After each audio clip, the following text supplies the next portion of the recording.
One driver already locked in, but 11 continue to duke it out as we swing right down to the Lone Star stand. Welcome back to the Texas Motor Speedway and to the Saddle Brown here in the round of 12. My name is Little Ramble alongside Lucas Moody. We bring you all of racing action from start to finish here this afternoon for what is set to be quite the thriller here at Texas Motor Speedway in Fort Worth. Lucas, it is round number 2 here, race number 2 in the round of 12. One driver already locked in, but there are still 11 more spots that are looking to duke it out, with 8 still up for grabs. Yes, and of course, this being the only conventional oval in the round of 2, it's time for those guys to prove themselves, because after the super speedway of last week and the road course of next week, this is the time for those oval merchants, those intermediate track merchants, to really step up. As Nolan mentioned, Chris Mackey locked himself in last week at Daytona, but there's still 11 fighting for those 12 spots.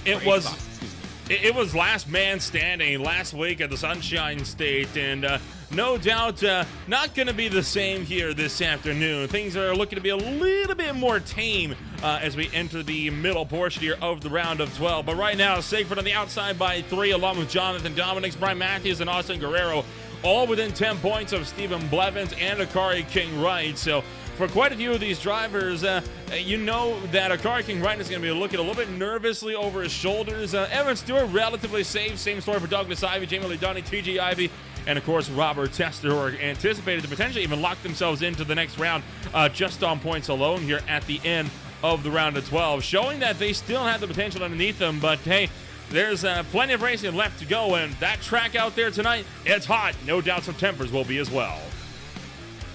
Yeah, it is very, very hot and a little bit of humid as well, so these drivers have to be careful out there on track today. And I think it's super insane that 12th place in the playoffs is only 7 points off the cut line. It is a super close battle where every single point matters. So these drivers don't only have to worry about where they finish at the end of the race, but these stage points that are awarded at the ends of stage 1 and 2 are going to be so important, simply due to the fact that the points are as close as they are. No drivers are fully locked in as of yet. Several drivers still out here trying to put down qualifying laps as well, although some seemingly give it up early on in those runs. Here we see Jamie Lee Dundy's number 54 trying to make some ground. A new look for the number 54 here this afternoon. Yeah, he's reverted from that kind of white, like mostly white, blue, and red paint scheme to this really nice, kind of like sky blue, with that hint of red, and of course the red, white, and blue American deer on the head of it as well. I really like the look of this blue, so I'm definitely vibing with it a lot. Jamie Lee Dundy's first lap was invalidated. His second lap only going to be good enough for a 32.290, but it looks like that also will not get him on the boards. Adam Hogla making his way around. Yet again, another new look this afternoon, and well, he's going to lose the back end coming out of turn number 2, and that will likely spell an end to his qualifying attempts here this afternoon. But I tell you what, a lot of drivers trying to experiment with some new looks. One driver, though, that's running the good old AC Delco number 88, TJ Ivey, and that open lap good enough for row number 3. Yeah, that is a classic paint scheme to look at this point. It's so recognizable, with half of the side of the door being blue and half being white. Here we go now. Frank Chavez once again running his red chrome and a little bit of hints of lime green. He's currently looking for a lap, currently 19th, so hopefully that he can improve this lap. He's got 23 seconds, and let's see, as he exits turn 4 and about to cross the line, let's see if he can move that 23 Raptor machine up any places. He does not. He is actually going to be slower by 0.3 of a second. And Dean Howard starting his lap, but with only 20 seconds on the boards, he is not going to be able to get that time in before qualifying draws to a close. So a tightly packed together field. You've got first through 15th, all within half a second here, Lucas. Yeah, that is insanely close margins, and I think that speaks volumes to Texas Motor Speedway as a track, because it is a very quick intermediate track. Don't forget that this was one remake over, one remodel, makeover, whatever you want to call it, away from being a plate track like New Atlanta is right now. It is very open, very heavily banked, and very quick. I mean, especially if you think about turns 3 and 4, most of the time, early in a stint, you're just lifting going into it. Maybe with the hotter track temps, these drivers will have to get on the brakes a little bit, but it is a very quick set of corners. Well, we're going to get a rundown of who's going to start where in the 27-car grid this afternoon. Starting the pole position, how about Brian Matthews? Putting the Gator Motorsports number 28 on pole position alongside Joshua Siegfried, trying to lock himself into the round of 8 early on here in this one. Row number 2 holds a Corey King Ryan, one of the drivers that is only 4 points good into tonight and needing more this afternoon. Evan Stewart starts alongside him in 4th. Robert Tester with a pretty safe cushion alongside TJ Ivey. They'll roll out on row number 3. Row 4 holds Jamin Bernhardt out of the fight after the round of 16. He is alongside Stephen Blevins, with the top 10 headed up by Blake Hewlett and Douglas Ivey. Starting tonight's race in 11th position, it's going to be that 69 of Justin Day, and as soon as outside, it's going to be the 84 of Ethan Farless. Then behind them in 13th position is going to be that number 4 of Eric Morin, and in 14th, it's that 85 Pennzoil of Dave Shively. Just behind them in 15th and 16th positions, it's going to be the 42 of Aaron Longworth, followed by the 57 of Austin Norris. Then 17th place, looking at the Frontier 47 of Ted Gamble, and 18th, that 707 Mustang for Chris Daxel.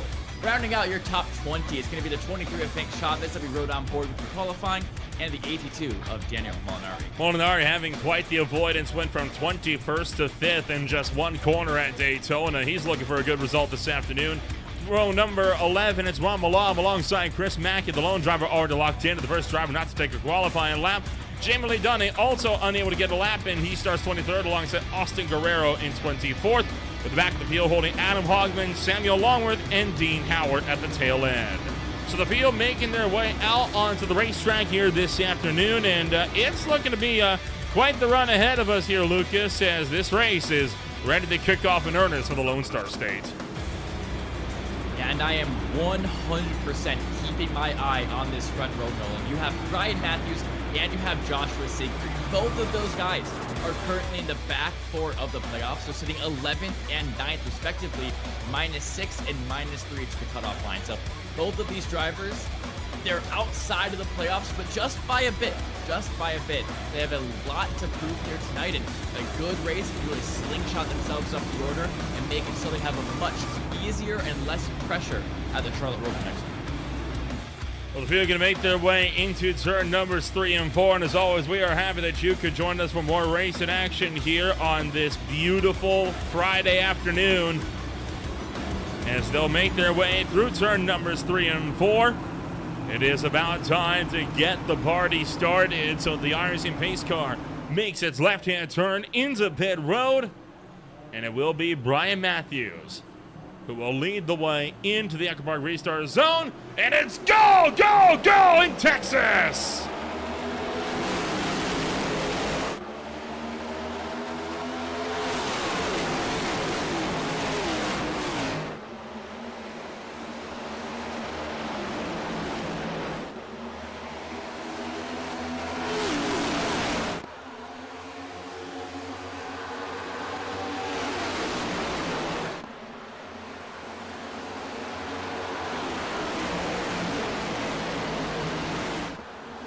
End of lap number 1. It is Siegfried who leads the way at the line. Everyone else fanning it out behind as they cruise into turn numbers 1 and 2. Evan Stewart dropping back to the 3rd place spot early on, but Siegfried getting the early drop on pole setter Brian Matthews for the lead. Yeah, Siegfried got a great jump on that green flag drop. Was able to carry his momentum all the way around the outside of turns 1 and 2, and just like that, was able to take away the lead from Brian Matthews, and that is a really, really big move. Gives him the clean air and allows him to race his own race here early on. As now we see the 22 looking for the inside of, I believe that's Evan Stewart. Wow, excuse me. Robert Tester down the inside of Evan Stewart. The 22 going to make that pass, and once again, another new look for that 22 machine. Pretty orderly here in the opening run of things. Now you got a car, King Ryan, looking to go on offense against Brian Matthews, but this is a trend that we have seen time and time again here in the Zero Race League, right? A driver that starts up at the front will look to just back off, ease his tires up a little bit, let the field burn themselves up around him before powering right back through to the front. near the end of the stint. But you got to keep in mind that this green flag stint could very well come into play here. Oh, trouble back straightaway and around goes Justin Day, David Shively, and more at the tail end, and it's the big one coming down the backstretch into turn number 3.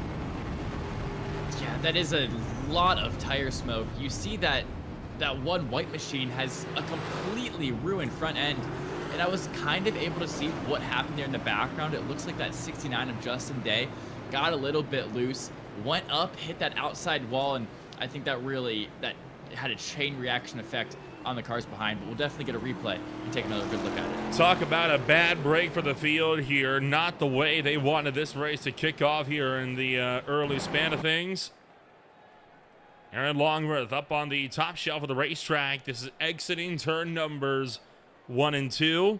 Oh, it was Justin Day that got loose and tank slapped it into the wall, drifted down, clipped Longworth, and it was on from there. And you're going to watch as this collects a bunch. David Shively lost it on the apron of the racetrack. A big hit for the 24 who spun down and tagged the inside wall. 2 more cars rebound into the inside wall. That's what, 6, 7 cars caught up there in the big one on just lap number 3. Yeah, I think about 6 or 7, as you said, and as well the inside when Justin Day was sliding down the track, a car from behind absolutely T-boned him. I can't quite tell what number it is. It's a little bit too far away, but keep an eye on the 69 machine and watch right here. Bam! Boom! It was Molinari. So that is a really bad start to the race for the 82, and Jamie Lee Dunning behind looks to have got involved in that. He's only 30 above the cut line. He's got a pretty safe margin, but one bad race will completely erase that. Yeah, not the run that Jamie Lee Dunning was hoping for. This is on board with him, and looking like he kind of locked the rears, just trying to avoid, and at that point, just a passenger as he careens into the inside wall.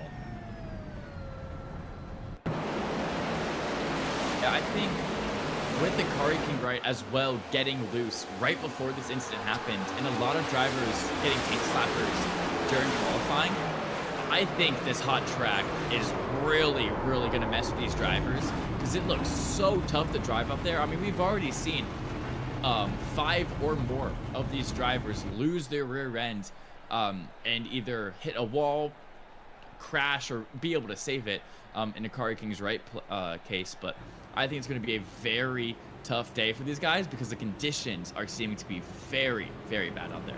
Yeah, no kidding. That was a brutal impact for quite a few contenders. Look at this one from the air, and you'll kind of get an idea of just how quickly this goes awry. This will be at speed. And Justin Day just loops the back end off of turn 2, and that's all it takes. Tell you what, a good chunk of the field did a good job to get around that. Frank Chavez had to really lock it down up on the high side of the racetrack, and in doing so, he now finds himself up with a fair amount of spots with the number 23. He now runs 16th. Yeah, so let's take a look on board with Chavez, how he was able to avoid this incident. You can see the smoke already happening, and he just squeezes by Dave Shively there, another one of those red cars. And yeah, great job from him to hold all the way up against the wall, get that car slowed down as quickly as possible without spinning the rears and losing control of the car, as you saw happen with Jamie Lee Dunning. All of that puts this field 1 lap to green here, as Siegfried, Tester, Bernhardt, and Matthews remain on the front 2 rows. Now, I was just mentioning how the opening stage of the night, well, right before that, that would have been the opening stint, right? But a lot of drivers have come down to get fuel. Now they are definitely good to go the distance. Stage 1, not until lap 35, so still a ways to go. Yeah, we still got 28 more laps for these drivers. Of course, stage 1 going to end on 35, stage 2 ending on lap 70, and then from there it'll be a 65 lap stage 3 to round out your 135 lap race. Here we go, the 2 teammates going to be starting this one from the front row, Joshua Siegfried and Robert Tester, as the pace car pulls in. Into the Echo Park restart zone, Joshua Siegfried once again jumps on the loud pedal, and the green flag is back in the air as we hightail her down to the turn numbers 1 and 2. I don't know if you saw that, but even Siegfried on that restart was getting a little fishtailing there. So it just once again goes to show that this hot track is going to make it really, really tough for these guys to keep their car straight. And entering turn 3 for the first time, let's see if we have another car lose it out of turn 4 like we saw happen with that last caution. Well, no harm, no foul, and turn 4, not the trouble spot it seems like it usually is at Texas. About to work lap number 10 this next time by. Ted Gamble trying to find the outside line of Douglas Ivy as the rest of the pack starts to cut through, and now we got TJ Ivy looking set to work down to the inside of the number 47, and just like that, Ivy also gets clear. So Gamble getting passed by both of the Ivies there on the exact same lap, and Chavez now looking to make a move on Dean Howard down the inside of turn 1. He's gonna get that one completed, and Morton's like, you know what? I think I'll have a go for a move too, and he's gonna shove his 4 machine down the inside and also get that move done by the time he makes the back straight. And here we go. Once again, this is the 7 of Samuel Longworth, I believe it is, trying to get past Dean Howard, and now the 9 machine dropping 3 places. And Malone trying to see if he can maybe challenge back here. A tall order, though, for Dean Howard. He's right now having a good time with that PPHA number 91 Mustang. Ron Malone going to look to the inside for the 19th spot, but not able to get the move. That hot track temp really working against a good chunk of the field here this afternoon. Further up the road, around the outside, Austin Norris, Andy DeFarlis going to split Ted Gamble out of turn 4. Look out, Gamble's losing sideways, and Farless spins up into traffic hard into the outside wall, and the caution's out for the second time tonight, and Farless going to get tagged by a couple of them before they hit turn 1. That was like you could just tell that one was about to happen. Going 3 wide through the quad oval, especially in these next-gen cars that get so unstable so quickly, it was just an accident bound to happen, and it just did, is really all I can say. As watch here, you see Farless on this very inside of 3 wide here, already getting a little bit loose out of 4, and he gets squeezed all the way down into the grass, and that's going to make him fully lose control of his car. As Stewart, oh my gosh, barely makes it out. He did clip Ted Gamble. Gamble was able to save it. A hard hit in the outside wall, though, for Farless, and then Howard and Malone both nicked the number 4, or the 84, but that could have been a lot worse than it ended up being, I'll tell you what. Yeah, definitely. You also saw Dean Howard able to use that inside line to get past the spinning Farless as well. So definitely could have been worse, but it was a really big impact for a couple of those guys up there. And even Stewart, in trying to avoid Farless, I believe he clipped Gamble, who was ahead of the incident. He sure did, but Gamble was able to hold on to it. He has now retained the number 11 spot because of this wild save coming out of turn number 4. Right about there. Cat-like reflexes keeps him off the inside wall. Nice.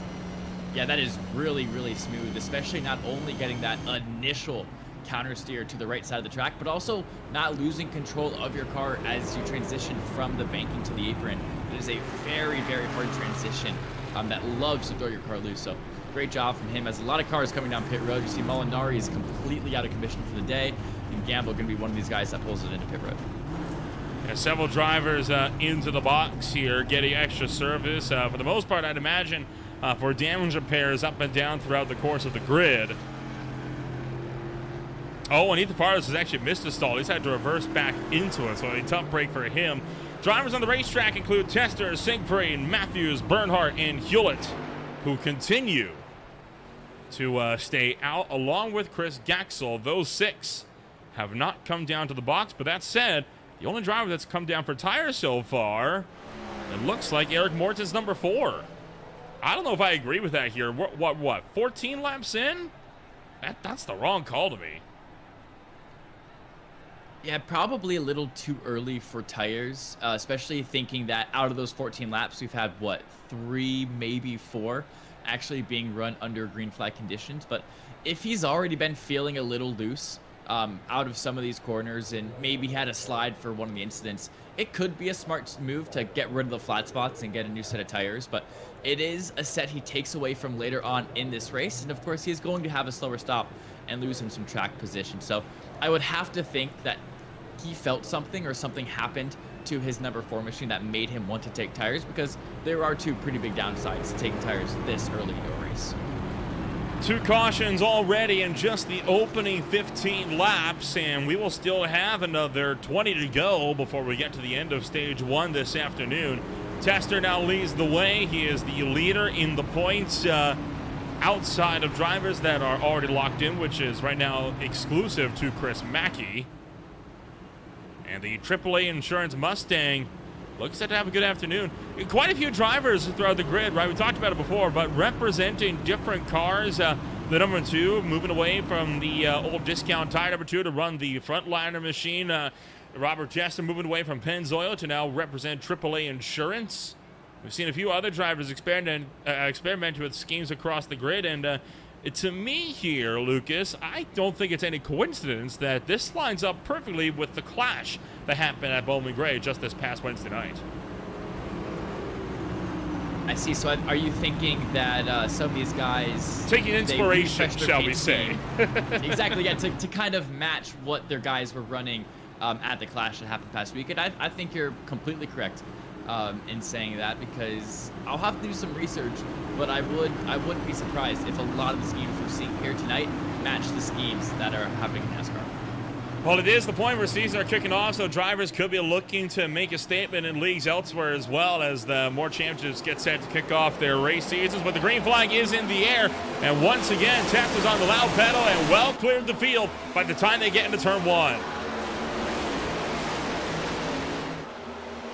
Yeah, and Siegfried looking to lose a position in there to Brian Matthews, as Matthews is able to sneak that away down the inside. But no, the 28 doesn't have the run on the exit at 2, and he's actually going to lose out on that overtake simply because that inside line doesn't give him the momentum he needs to actually complete the pass. Bernhardt there sitting in 4th just behind, so we have a pretty stable 1, 2, 3, 4 as Slater back in the pack. They're still fighting it out. Saw Frank Chavez nearly turn Adam Hoglan as Hoglan's looked to chop the nose into 1 and 2. And now Hoglan trying to go down the inside of Chris Gaxel on the exit of turn 2. They are double file a little bit further up the grid though. Bernhardt, King Wright, Ivy, and the 87 of Blake Hewlett. All in a line. Hewlett going to track up from the inside. TJ Ivy on a good charge up towards the front. Jamin Bernhardt as well, making some ground on Akari King Wright.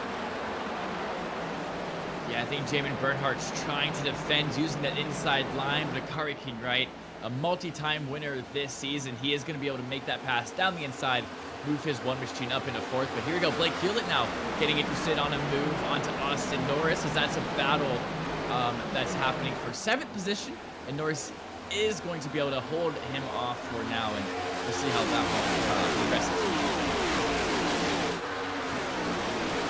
The pack still looking strong as Stewart and Ivy continue to duke it out for the last spot inside the top 10, and the last spot that would award stage points in this race, as the battles, well, they'll continue to rage with no end in sight. Eric Morton and Chris Mackey continue on for 15th and 16th, and looking to be mostly single file throughout the grid. Yeah, and remember Mackey, since he already locked himself in last week, he's not too worried about how he finishes this race. He's just kind of here for practice and maybe the occasional playoff point if he's able to either win a stage or finish in the top 3 by the end of the race. So it makes sense that Mackey's all the way down to 16th. He probably didn't prepare a lot for this race. But here we go, Akari King Wright on the inside of Brian Matthews. They've been side by side for the entire lap now. King Wright did make that pass on a Bernhardt just a couple laps ago. Now he's trying to get his 1 machine up into this podium position here as he gets a little bit ahead of the 28 through 1 and 2, but the 28, he has it outside line. He's going to have the run. Akari King Wright is going to file in, entering turn 3. Dean Howard just exited pit road after having to serve an extensive penalty, so he is able to get right back up into the fray now as the pack continues to duke it out. And now we've got a few laps under our belt. The confidence slowly growing from Hunch to the grid, especially the midfield here. And look at Dean Howard right now being swallowed up by the pack, and they don't know where to go to get around him. Yeah, either Dean Howard has some issues with his car, maybe has damage from one of the wrecks earlier, or I'm also theorizing that he's tire saving. Might be playing kind of, okay, you can pass me now, I'll get you back later, or he's planning on taking these tires all the way to the second stage, coming down to this stage 1 pit stop in 13 laps as a fuel only stop, gain a little bit of places there, and see what he can do. Those are my two guesses as to kind of what's happening with the 9's pace here, because he is losing places really, really rapidly. We saw it before the caution, and we're seeing it now afterwards as well. TJ Ivy starting to push up from the inside. Akari King right up to the outside wall, meanwhile nearly strikes it out of turn 4. And they remain in lockstep between the duo here as they fight their way back down to the turn numbers 1 and 2. And look at Akari King right, trying to work that outside line, but gets out of that extra traction on the inside line. That allows for Ivy to pull clear. So King Wright's going to try to challenge, but right now that easy Delco number 88 is hot on the heels of Brian Matthews. Yeah, and we saw that just a couple laps ago, Akari King Wright was challenging Matthews, had to back out of that move, and he might have used up a little too much of his stuff as TJ Ivy able to get past that one machine pretty easily, and now Ivy looking for the inside of the 28 as well. He is going to have it through the exit of 2 here. So we see they're perfectly door-to-door, even down this back stretch here, entering turn 3. Ivy's going to gain a little bit of space into the corner, but the way 3 and 4 works, Brian Matthews should just be able to carry a lot of momentum out of 4 and down the throttle.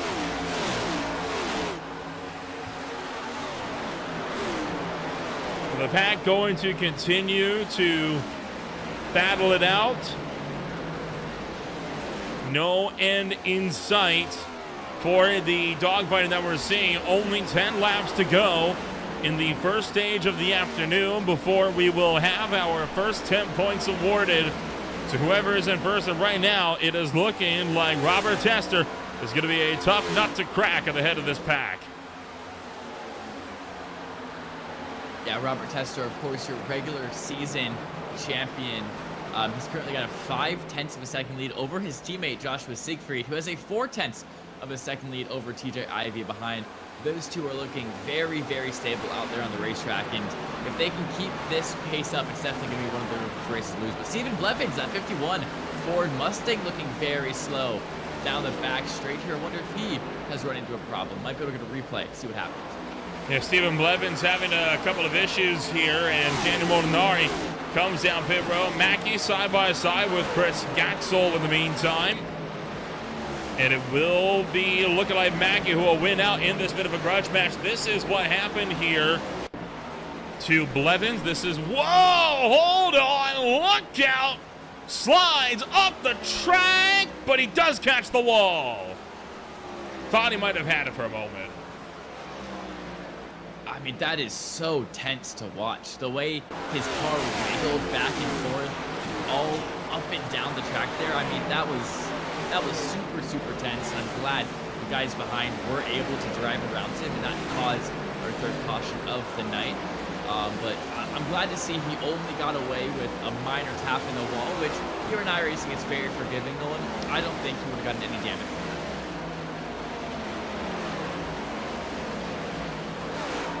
The field still looking to be running strong as we cruise back down into turn numbers 1 and 2. Looking to the inside is Eric Morton on offense against Chris Gaxel.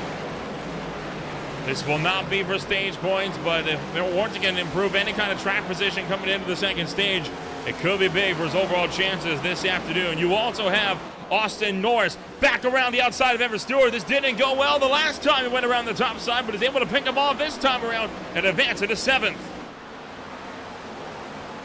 Yeah, Stewart's another one of these drivers that I don't think is too stressed about this race, because You think back to Watkins, Evan Stewart put it on pole, was a clear favorite to win most of that race until I think he got wrecked or crashed out a little bit later on. So I think Stewart knows he has a lot of pace at the Charlotte Roval next week, and currently 16 points above the cut line.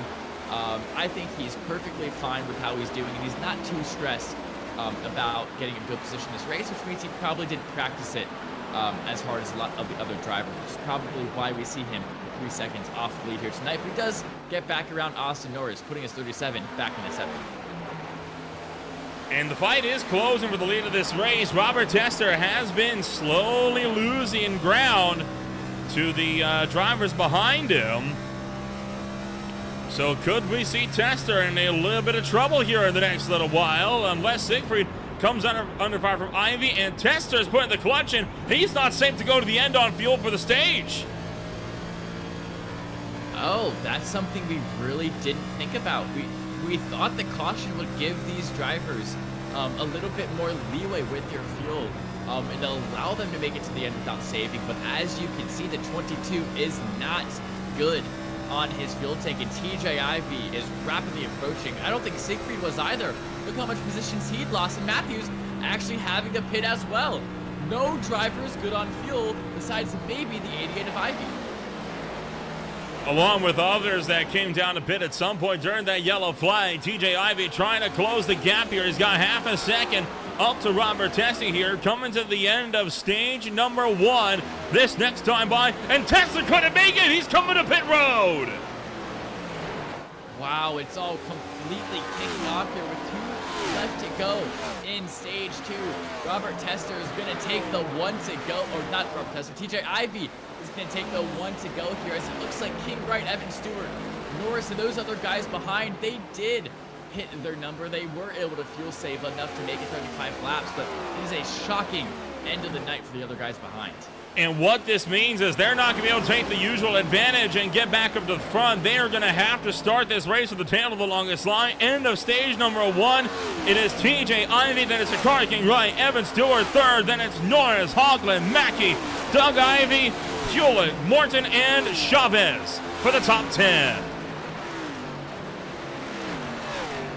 Yeah, so I guess it makes sense now why we saw some of these drivers a little bit off pace, and that's simply because they were fuel saving, which makes a lot of sense why we saw Evan Stewart in that 37, maybe slower than we usually would expect. And he made it to the end of the stage, got himself 3rd, 8 stage points to put him 24 above the cut line.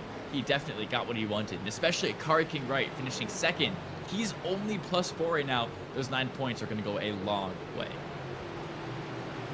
Big afternoon for the pack here on this one, and this could look to shake up the running order. So what we're going to do is we're going to take a little step back. When we return, Racing Action continues on Green Flag TV. Stay with us with Stage 2 coming up.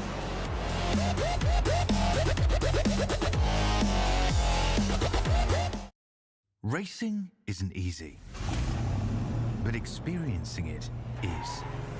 iRacing puts you in the driver's seat with the industry's leading sim racing game. Drive on laser scan replicas of the greatest racing circuits from around the world.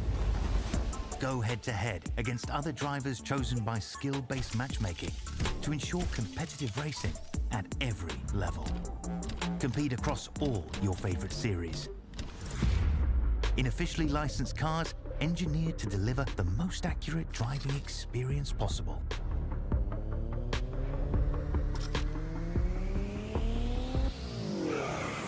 Join a race or host your own with players from across the globe. Race against the computer or in a league with friends. Feel the thrill behind the wheel. Visit iRacing.com.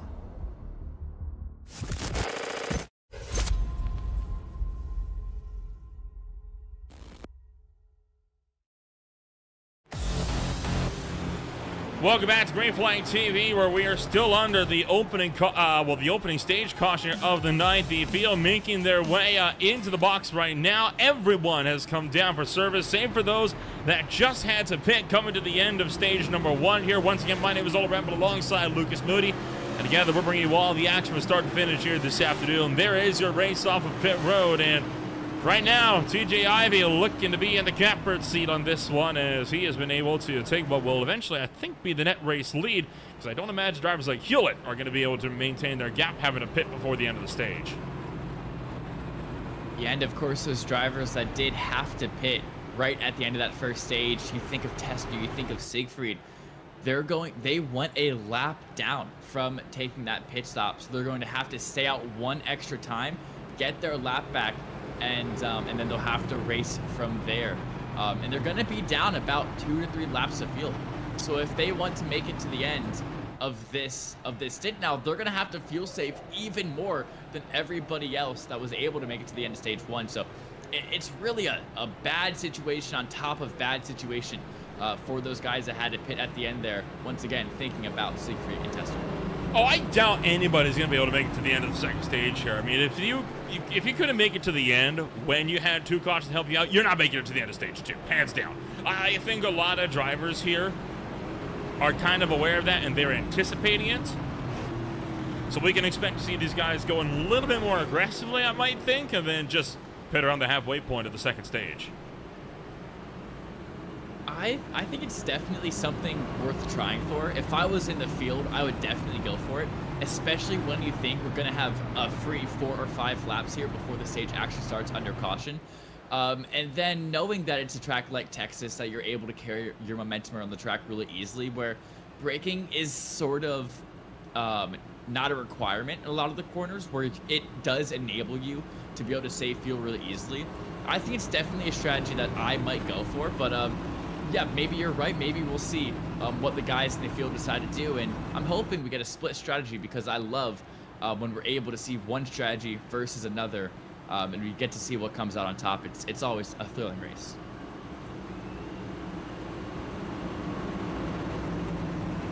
Coming around 3 and 4, Ivy leads the way. Kingwright second, Stewart third. And the pack gonna fight their way back to the start-finish line, and for the second time this afternoon, we are underway of a stage start in stage 2, which won't end until lap number 70. We're back to green. And Ivy using that ability that iRacing gives you to allow you to control the restart if you're in first place, to his advantage, as he's able to get a pretty big lead already exiting turn 2. But here we go, Shiva looking through the inside of Douglas Ivy. Morton as well, maybe seeing if he can sniff for a 3 wide there, but no, he's going to stay out of it for now. But Shively not able to find a move as they're going to stay side by side.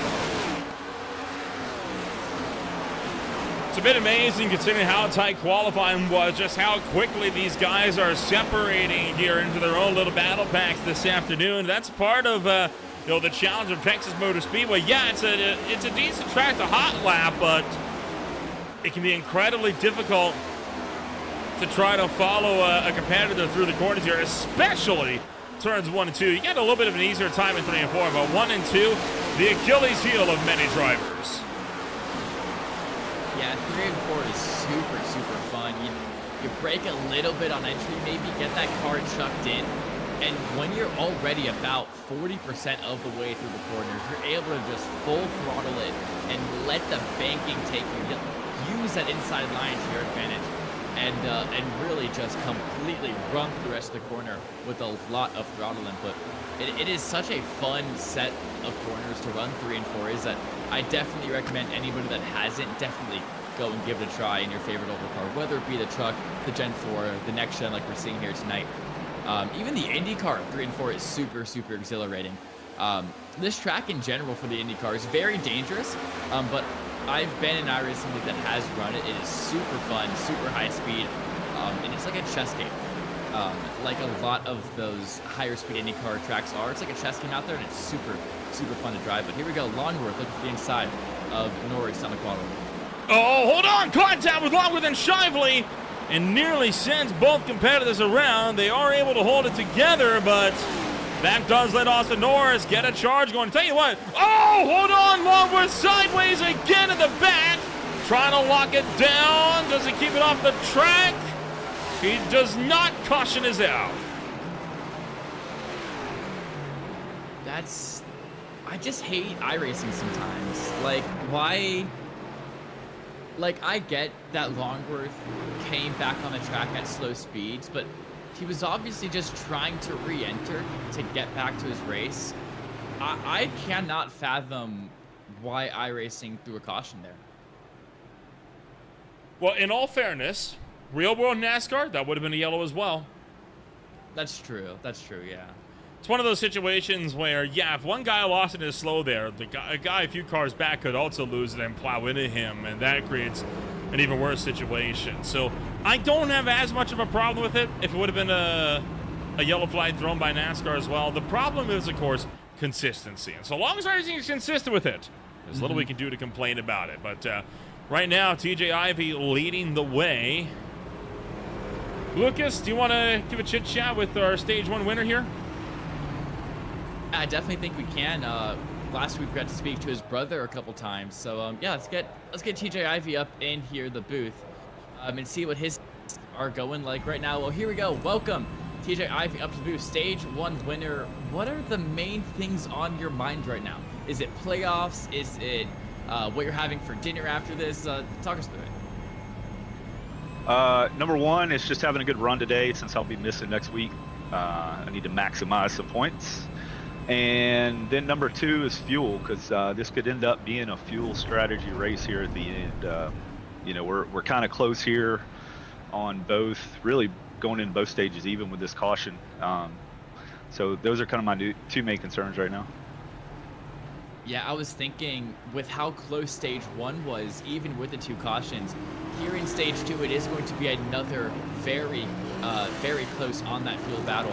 So what I kind of said, if I was out there, I feel like I would definitely try to save fuel and make it all the way to the end of stage 2 without having to pit. Are you kind of agreeing with me there, or do you think you're gonna go full out and then try to go for a stopping or a quick dash in the pits? I want to be on that strategy, but also track position is key. So it just depends on kind of the pace, and if I can slow it down and guys slow it down with me, that could depend on that, but I guess we'll see here. Yeah, that makes 100% sense. Slowing it down as much as you possibly can without losing the race lead, because you talk about track position, and I'm sure the clean air out in front feels really good as well. It does. I mean, I'm sure but Texas super bad with the dirty air, especially the tires. The tires wear out really quick here. So yeah, just like I said, track position is going to be key, but also like that fuel is going to be come into play here in a little bit.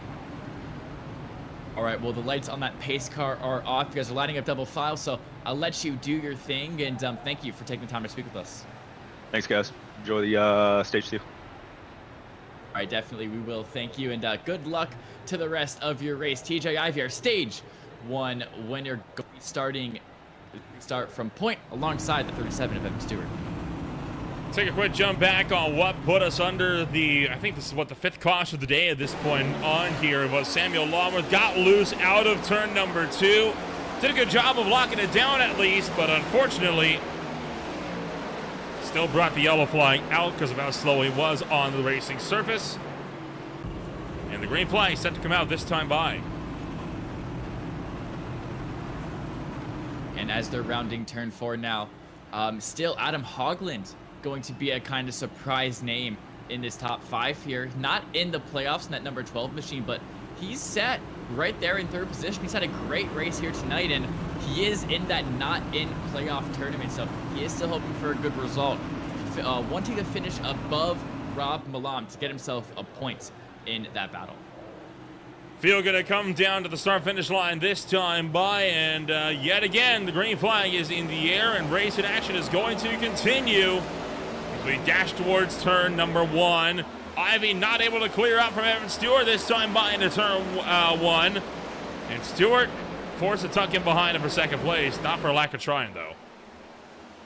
Yeah, not able to clear him through 1, but by the time they got to turn 2, that inside line really overpowered, and it's a big block from Ivy there, not letting Evan Stewart have that inside line, kind of 37 off a little bit, ruined his momentum just a tad, and he's going to lose about a 10th there into turn 2. Here we go behind. This is the 10, I believe, of Chris Mackey, looking really interested on the back bumper for Car King Right. Yeah, Chris Mackey trying to have some kind of an effort there on King Ryan. Right behind them, you see Douglas Ivey powered around the outside of Adam Hoagland. And speaking of the outside, tell you what, Austin Norris up in the fourth now. He's been making that outside lane work for him this race. Almost every pass that this 42 car for the Green Chili Jam Camaro has been up on the top side of the racetrack. Yeah, and this is when you have to think about who has been saving and who hasn't. Who is planning on taking one pit stop before the stage ends, and who thinks they can make it to the end without having to come down pit road at all. Guys like Mackey and like Norris, who have been really pushing this high side, ripping it around, they're probably not in that fuel saving strategy. And if the other guys around them are able to save, they can be put in a really bad position come lap 63 or 64. 20 laps to go in stage 2. And the halfway point starting to loom as well. That is under 20 laps away as well. Oh, boy. Down onto the apron goes Eric Morton. But he's able to keep it underneath him, and he will not spin it like Longworth did. Yeah, and that's just, once again, this hot track is proving brutal for these drivers as he's going to lose a lot of positions there. Matthews trying to make it one more. This is a big squeeze from Eric Morton through the quad oval. Matthews has that inside line. Morton trying to stay ahead of the 28. Here comes Matthews with his lunge out of turn 2. We're going to stay side by side down the back straight. That was intense. Oh, and he's turning down! Over. Morton spins, and a big hit into the outside wall. Brian Matthews collected as well. And that was a brutal shot into the wall. And it looked to me like Morton may have come across his nose. Yeah, and it's a brutal end of the night there for our pole sitter. Brian Matthews, number 28, 6 points below the cut line. I marked him before this race as one of the drivers to watch out for. And he just has a brutal hit into the wall, fighting for a position in the back half of the top, or like, I think this was for like 17th or 18th position. Yeah, it just turned out like it wasn't there. A really late block from the 4 is going to ruin and probably end both of the races. That's about 170 miles head on into the outside wall for Matthews there. He's probably trying to just drive through him so he wouldn't get tangled up in all of this, but just wasn't that lucky. Yeah, it's just super unfortunate there because it's a guy that we know has a lot of pace here tonight. Proved it by putting it on pole position. But yeah, that is such a big hit, especially looking at it at speed there, Nolan. I mean, I'm surprised it didn't give engine damage, but it's definitely broken a toe link. And that front right is going to have so much aero loss. The 28 is going to have to do anything he can to see what points he can pick up now. He is just playing to pick up whatever scraps is left in the race.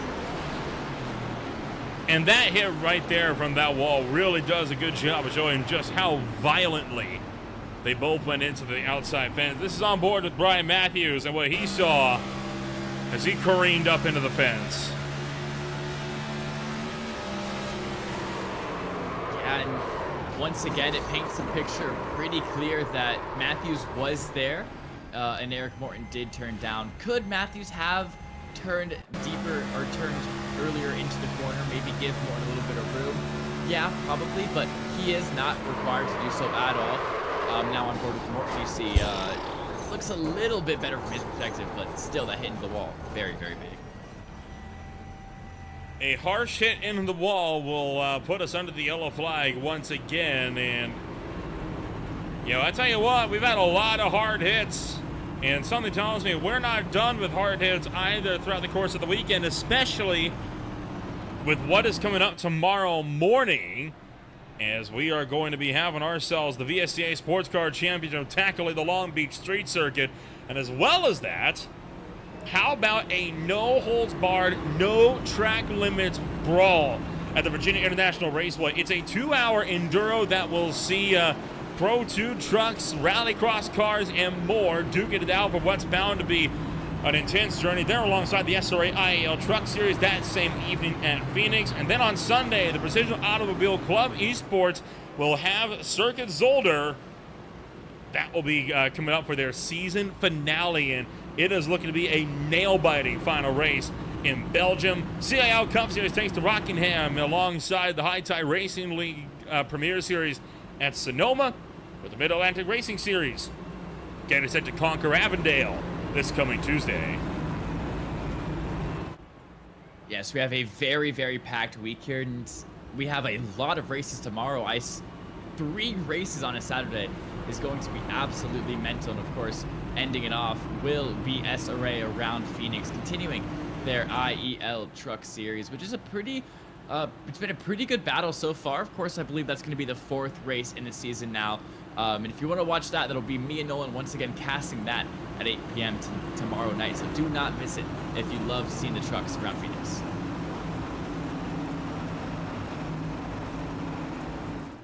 Field going to come around into turn numbers 3 and 4. And the green flag coming back out this afternoon as they take off into turn number 1.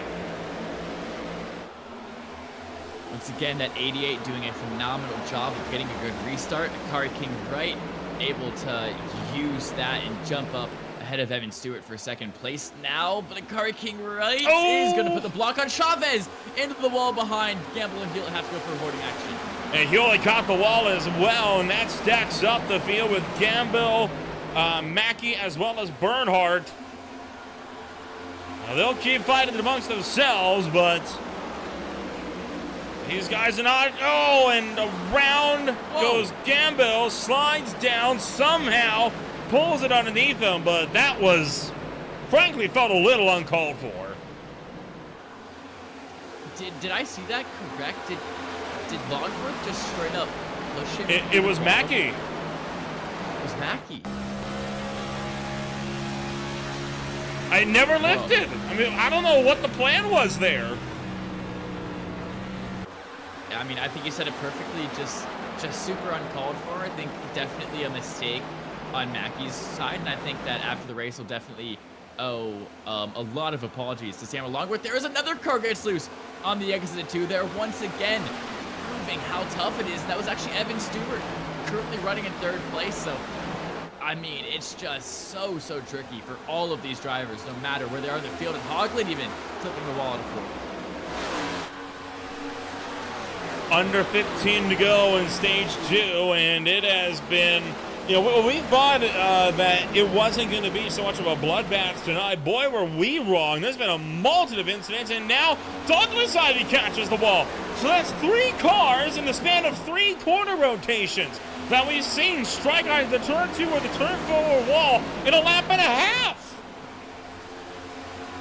Yeah, and I think I just have to say it, the word of the day is heat, because it is making this track so difficult for these drivers out there. Texas is already a track that gets really loose if your setup allows for it, and the heat is just making it so much worse for these drivers as Chavez trying to use that mistake to his advantage. See if he can find the inside of Douglas Ivy there.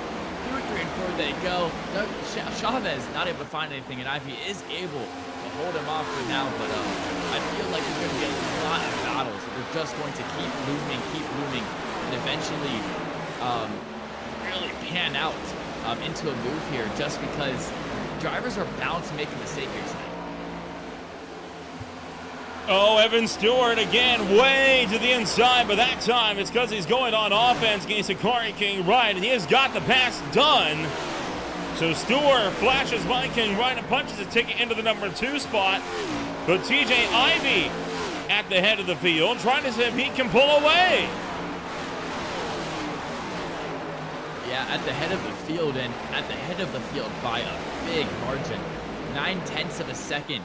Pulling that in, what, the 7 laps of there goes Chavez. Now once again getting loose out of 2. He's going to go to the inside wall, down the back straight. Looks like no damage to the 23 machine. Going to keep it on the apron for now. We're going to say Kept it green, but he definitely caught that inside wall. Not a lot of damage, but still That car is not going to be behaving well from here to the end of the stage. Those tires are going to be hurting for sure. Well, they continue to make the lunges as to every which way that they possibly can. And what a grudge match that we're having here in the top 10 with under 10 to go in the second stage. Yeah, just 7 laps remaining here.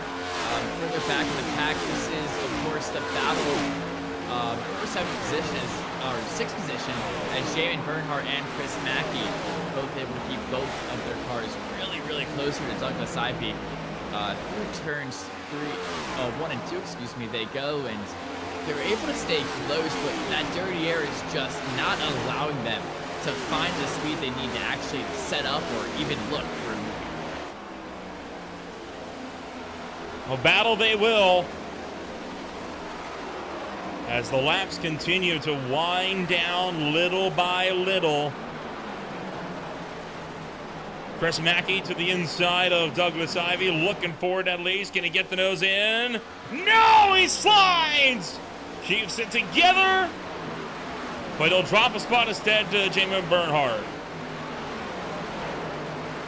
That inside line looks so tricky in 1 and 2 there, because the way you have to attack the exit of the corner when you use that inside line puts your rear end in such an uncomfortable position where you're simultaneously sliding up the track, up the banking to the outside while trying to get the throttle down. It's too much work for the rear tires to do, and it causes for sideways moments like that happen so quickly.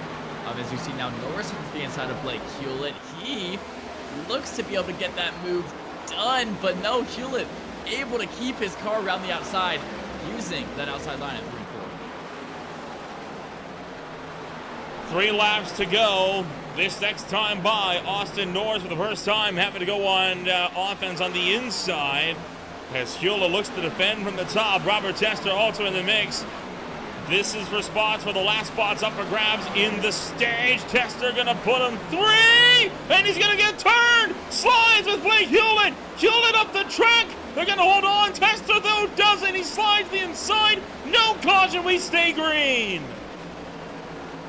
Wow, once again, just 3 wide battles gonna end in calamity as Robert Tester, he is second place, 47 points to the good. So he's probably not too worried about his result this race, but still a bad result could put him under a lot of pressure at the Roval next week. Shively now once again looking for the inside of Hewlett. He is going to be followed up by Rob Balam. It's going to be a 2 and 1 for the 87 as he's going to fall backwards. 2 laps are left in this stage, and then we will be back at it again for the 3rd and final stage of the night. TJ Ivey at the head of the field showing no signs of letting up. David Shively now holds the final spot for points in the stage. And plenty of battles still yet to be decided. Yeah, especially this battle for 6th. Douglas Ivey has been doing a phenomenal job of holding off with 14 and holding off the 10 here for the past about 10 laps, I believe it is. And here we go, starting lap 70. TJ Ivey is going to be 1 more lap before the end of stage 2, and this could be a big points haul for a lot of these guys. Ivey through the final corner, and he will look to take both stages 1 and 2 this afternoon. Close behind is Stewart, then it's King Wright and Hoagland. Longworth to the stripe. It's Ivey holding off from Bernhardt and Mackey. Austin Norris and Dave Shively will be the top 10 at the end of stage number 2. Of course, as them being the top 10, they are going to be the 10 drivers awarded stage points. 10 for first, all the way down to 1 for 10th. And the same exact drivers in the top 3 for both stages. So it is a absolutely massive points pickup for the 88, the 37, and the 1. As Ivey going to pick up 20 stage points before the race is even ending, and both Stewart and King Wright going to pick up 17 for both of their playoff chances. Going to try to get a look here at what happened here to Robert Tester in full. This is entering turn number 3 with just a handful of laps to go. He's going to try to put it 3 wide up the middle. That is just not going to stick, though. Just drifted up, got into the 87 of Hewlett. Fuel did a fantastic job to save that, and Tester also did a good job to lock it down to keep him from coming back up on the racetrack and end of the stage prematurely. Yeah, and Day also did a great job of slowing his momentum down through the corner there and not run into the spinning Tester. So pit stops coming up once again, and I'm anticipating here everyone to be in the pit road for fresh tires and fuel on this one here, Lucas. And then, barring any further incidents, we'll be green from here to the end. Yeah, but definitely with how the race has been playing out so far and how tricky this track has been, I definitely think we'll get 2 or 3 more cautions at the least, and maybe even see some cautions with 10 to go for when these drivers start getting antsy and start going for moves. But here we go, down pit road, everybody goes, led by TJ Ivy, and the race out of pit road is starting now, and this is going to matter a lot because where you start in stage 3 is going to have a lot of impact. As Ivy said, track position is king around Texas. So has been the case all day today. 4 tires and fuel will be the call for everyone. No reason not to get tires on because you don't know how long you're going to be green after this one. And so just like that, 4 tires off, 4 tires on, and out of pit road, it's Evan Stewart going to beat TJ Ivy off the lane. Wow, great job there from Stewart.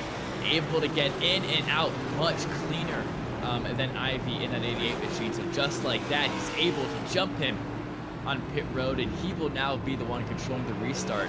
And he will be the one able to start stage 3 in clean air. No dirty air in front of him to ruin his downforce. Plenty of action left to be had. We'll see who's going to be where once again in just a few moments. Green flag coming back out in a second. We'll be back with more on Green Flag TV. Stay with us. Racing isn't easy, but experiencing it is. iRacing puts you in the driver's seat with the industry's leading sim racing game. Drive on laser scan replicas of the greatest racing circuits from around the world. Go head-to-head against other drivers chosen by skill-based matchmaking to ensure competitive racing at every level. Compete across all your favorite series. In officially licensed cars, engineered to deliver the most accurate driving experience possible.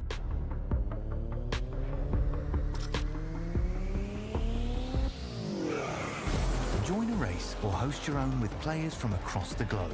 Race against the computer or in a league with friends. Feel the thrill behind the wheel. Visit iRacing.com.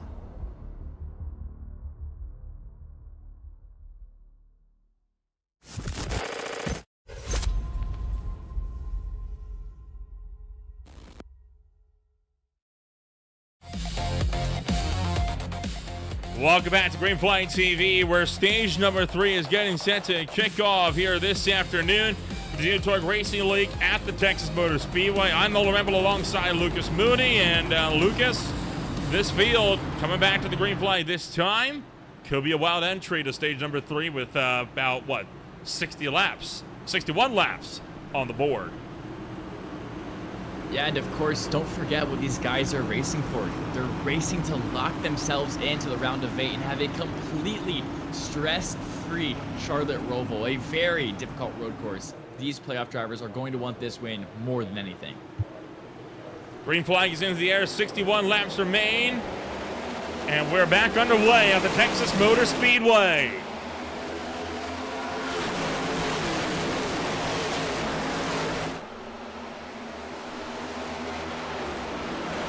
Off the jump, Evan Stewart not able to get nearly as good of a lunge as he did last time. Behind, Blake Hewlett slides to the inside. Looking like he glanced the inside wall. Oh, never mind. He pancaked that inside wall, but we stay green. Yeah, Nolan, what's worse than a hot track? A hot track with cold tires. His rears had absolutely no grip coming off of turn 2 there. We're going to get a replay of it, but just watch these slides completely up the track.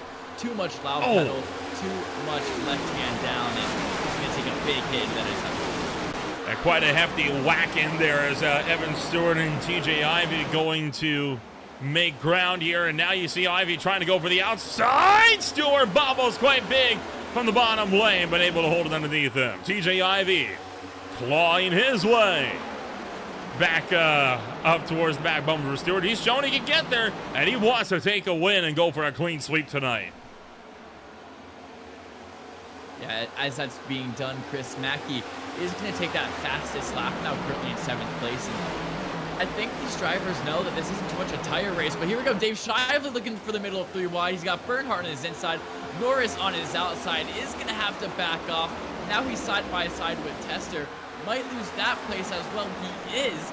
Shively gets a little bit too greedy. They're going to lose out to Tester because of it. But still, this battle between Bernhardt and Norris, battle for 8th, is still going strong. 58 laps. Well into the second half of racing action here tonight. Up front, Adam Hoagland fighting with the Car King right. And tell you what, this has been one of the best performances that we have seen out of this number 12 car all season long. Adam Hoagland, he either loves Texas or he put in a lot of work over the past week to have a really good result here. Of course, he's not in the playoffs. He is fighting for that $100 bracket tournament, but he's going to go side by side with the Car King right. One of your playoff drivers. He's looking for 3rd place. As this number 12 machine, as Nolan said, has a lot of pace here tonight. He's showing it, and he is not backing out of this battle. Still side by side for 1 and 2. Oh, but now he steps sideways, flew too close to the sun, but he holds it. Tell you what, drivers have been getting a little bit better at saving the car out of turn 2. It hasn't really ever been off of 4, hasn't it? Turn 2 has been the trouble spot all day today. What do you think it is about that corner that is just catching people out?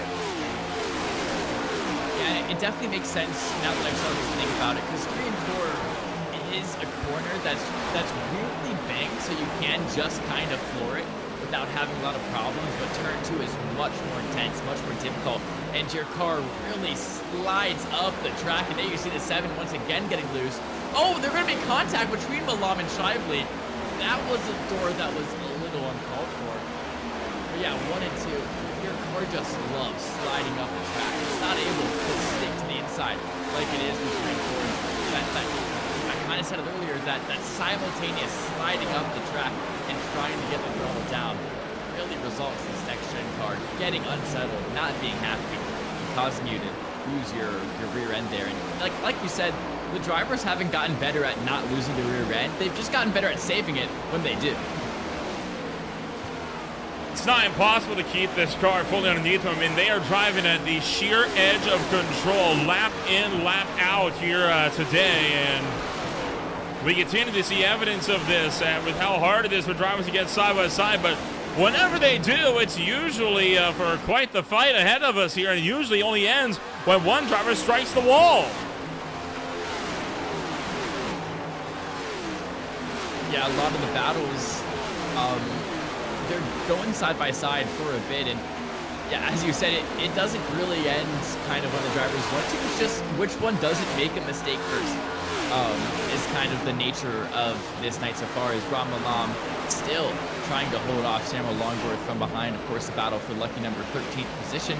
And looking up ahead, Evan Stewart, who had TJ Ivy all over his bumper when this stage was starting, has gotten a really good 0.8 of a second gap now and is controlling the pace perfectly out front. And I'm sure he's doing a great job. We haven't been watching him, but I'm sure he's doing a great job of controlling his throttle input, exiting turn 2 and exiting turn 4, as that's where a lot of this tire wear is going to come into play here tonight, is making sure you don't burn up your rears on the exits of those big corners. You can see Ivy's been dropping back from Stewart quite considerably over the last few laps here, and really allowing for Evan Stewart to retain significant control of the pack here this afternoon, which has been great news for Evan Stewart. Not so much for a guy like TJ Ivy trying to go for both stage wins, as well as locking yourself into the round of 8 here in just a little while. But you'll keep working at him. Ivy's a driver that tends to thrive in the long run, and I'm sure we'll be seeing TJ Ivy back at the front before too much longer.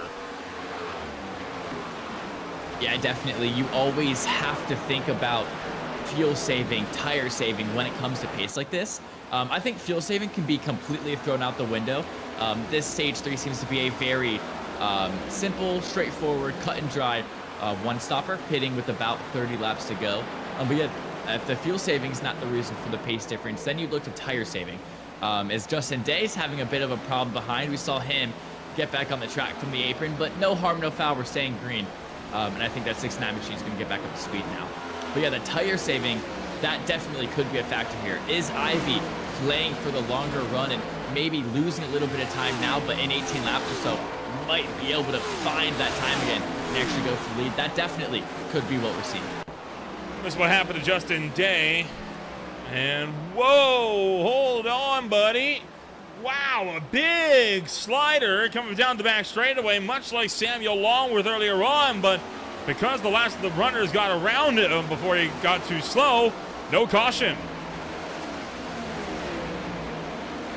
And thankfully for that reason too, because I love this battle that's developing between Ivy and Stewart, because I really do think it is a difference in tire saving, and I think that if we're able to stay green until they have to come down pit road for fuel, I think we'll get a really interesting development, and I think we'll get a really, really good battle between a guy who pushed out his tires a little bit too much and a guy that tried to save his tires and see if he can catch up by the end. And also, I haven't seen a green flag pit stop in a while at a big intermediate like this, and I would love to see one here tonight.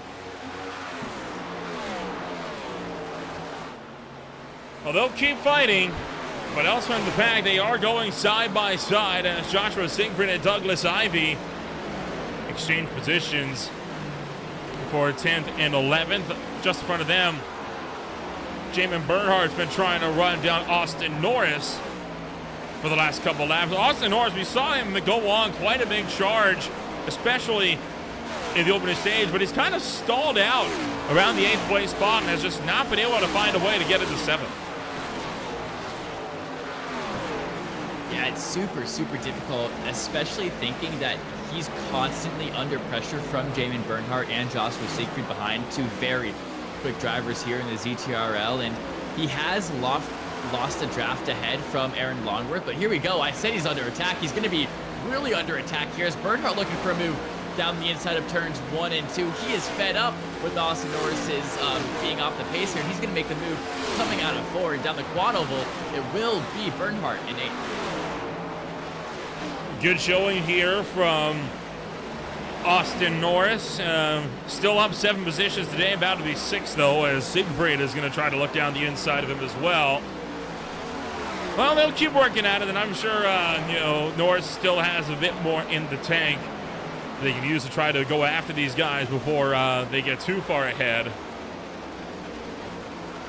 But lap by lap, we see the battles ebb and flow, and you want to talk about a battle that is right now flowing. Well, how about race leader Evan Stewart? He could be looking to be under fire by TJ Ivy before too long. That gap 3 laps ago, it did come down just a little bit. And here we go. The battle that I was talking about, definitely going to be brewing for a while. We could see Ivy's tire saving paying off very shortly, as literally just down the front straight, it looked like he gained about 0.5 of a second. Could be difference in driving style, could be a mistake in Evan Stewart, but that gap still seeming to hover about 8.5 tenths of a second. And yeah, the gap behind as well from Ivy, 0.6 of a second from Ivy to Car King Right. So this 88 is under no pressure from the one behind. He can set his sights fully on the 37. About 10 laps from now, you will be good to go the distance on fuel. So drivers are closing in on that point. No return of the fuel numbers. And as well as that, the sun continues to set lower and lower. And you had talked about that hot track temp being at over 115 degrees. Look at how far that has dropped. 87 degrees Fahrenheit now. That is almost a 30-degree point drop in temperature from the start of this race to now. This track is cooling off in a hurry. Yeah, that is just an absolutely massive change. It's really hard to put into words how much more grip is available on the track for the drivers, but I'll say it as plainly as I can. if drivers aren't able to adapt to the changing track condition and not find the extra grip on track, they will lose about a second a lap in doing so. That's about how much I can stress how insane of a temperature drop that is. I mean, honestly unreal. The humidity has gone up a little bit from 58 to 70%. That change isn't going to affect as much as the literal, as you said, almost 30-point drop in conditions. As Brian Matthew, our pole sitter, looking to come down pit lane. Brian Matthews was off cycle for quite a bit of this field, and he is now actually 13 laps down, so he is just looking to run his own race and maybe pick up some points as drivers encounter issues throughout the afternoon. But stadium lights have just kicked on over the Texas Motor Speedway, so it is not going to be much longer before that sun is behind the grandstands, and we're once again racing under the lights. Yeah, and matter of fact, I keep talking about that gap between Ivy and Stewart going up, but the last couple laps or going down, excuse me. The last couple laps, it's actually gone up. As you see, it's over 9/10 of a second now, approaching an entire second. So this is the point where I'm starting to become skeptical of my prediction that Ivy was saving better than Stewart, and maybe he'll have something for him in the long run. Now I'm starting to think that Stewart simply just has more pace than Ivy, and I think with only 7 laps to go before these guys are going to pit, most likely. Here they go. Give or take 7. They're pitting now. Pit right now. Interesting call. So we got a lot of cars coming to pit road. Now, granted, we did get a lot of yellow flags in the opening 2 stages, so perhaps the green flag run really is not as long as we thought it was. We could be looking at a 2-stop here with the splash and go in this stage. It definitely has to be.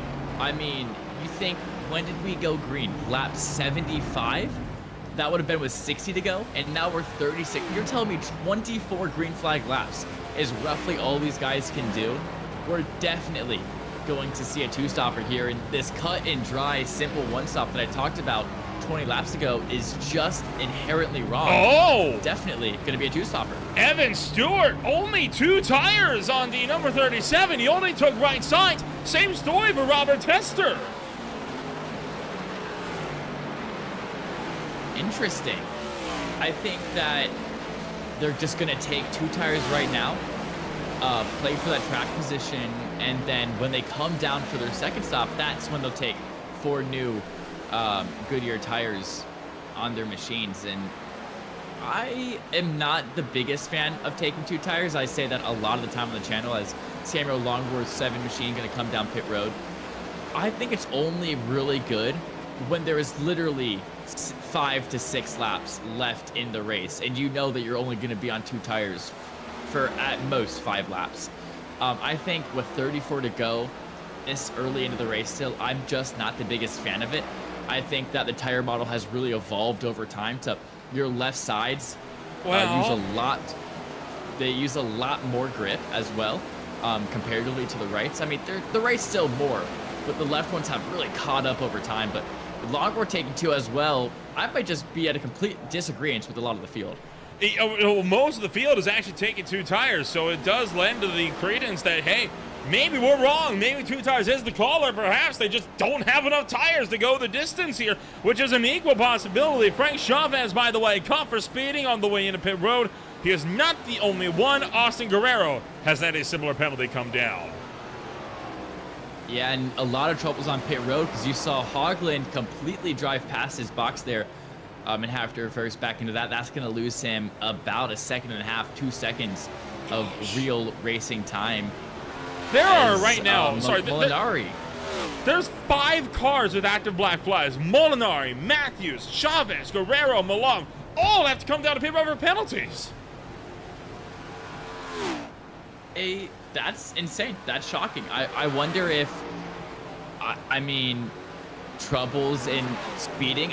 I mean, I guess that drivers, I'm at a loss for words, but like the only thing I can think of is that drivers don't practice green flag pit stops a lot, so they just completely got caught off guard by them having to pit under green flag conditions, and that's just, causing a lot of forced errors. To Gamble looking like just barely. No, he did not make it into a stall. He's trying to find reverse. There he goes. Now finally gets into the box. And this will allow Evan Stewart to handily retake the lead with a 6-second advantage to TJ Ivy. However, Ivy's on 4 tires. Yeah, so of course you see Tester and Stewart, because both of them took 2 tires, they're going to get that initial track position. But Ivy taking 4. He seems to be one of the only people in the field that agree with what I've been saying. And that's good, because now we get to see if I was correct or if I was incorrect. And of course, if I'm wrong, I'll blatantly say it. I made a wrong call, but the caution comes out. Oh, boy. As Ivy was tracking down the leaders. He gained about 0.4 of a second that last lap. And it is Austin Guerrero that is going to bring the yellow flag out in the number 24. And you can see a lot of damage on the front end of the number 24.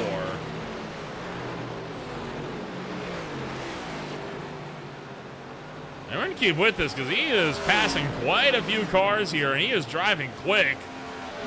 He might be hunting.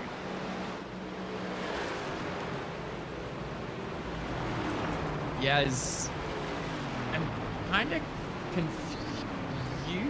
Okay, he's going to slow it down now. That was really weird how much speed that 24 was carrying. I think he was just trying to catch up to the pack. I guess. But yeah, the caution is out. Evan Stewart is going to be in the lead of the race, and he's going to slot in behind Hewlins. So this will have happened likely on pit exit here. And yeah, oh, he clipped 2 tires on the apron there and bounced off the inside wall, it looks like. And that's what hooks the 24 around. Yeah, so I guess that kind of plays into what I was saying, as these drivers probably aren't expecting a lot of green flag pit stops, and it's not something you practice a lot when you are preparing for iRacing ovals. And yeah, a little bit too wide. I mean, literally marginally too wide there is going to end up with that 24 machine facing the inside wall. Boy, nearly clipped Malam out of pit road, and it's right here when it comes onto the racetrack where the yellow flag comes out. You can't exactly fault Guerrero for that because, I mean, how else is it supposed to get on the racetrack? Now, what this does do, this brings a lot of drivers back into pit road except for the top 4. Oh, yeah. I didn't even think about that. The timing of this caution allows you to pit now and make it to the end with a bit of fuel saving. So that's the question. Why have the top 5 not come down pit road? My assumption here is, Lucas, they're gambling that there's a lot more yellows from here to the end that's going to allow them to maintain their spots up front. Yeah, that definitely could be the case, because if we do get a lot of yellows from here to the end, that might be what they need to actually save the field and make it themselves. But I definitely would come down pit road here if I was a driver. And yeah, once again, on board with Guerrero. Not the biggest hit into the walls. As you see, he still carries a lot of that momentum after the initial contacts. But, oh! Yeah, I see what you're talking about now, Nolan.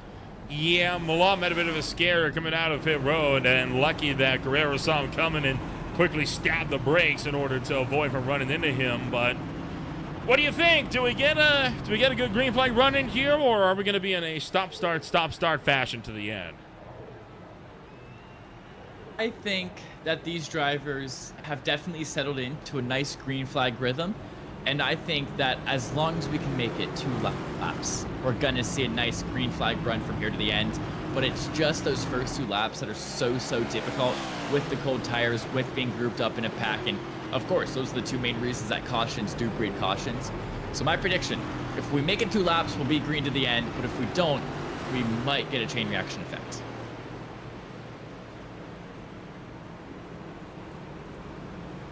Well, the lights are out aboard the iRacing pace car. Under 30 laps to go.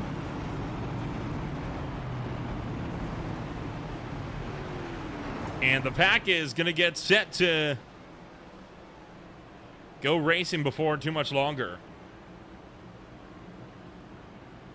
Yeah, it should be a pretty quick last couple seconds here, as Akari King right now, for the first time in this race, going to inherit the point of this restart. Austin Norris can be on his outside. So a good amount of new names here up here at the front. As you see, Douglas Ivey, Dave Shively, I believe those are the 4 guys you talked about that did stay out. And behind them are going to be the people we've seen battling all up at the front this entire race. Of course, TJ Ivey and Evan Stewart.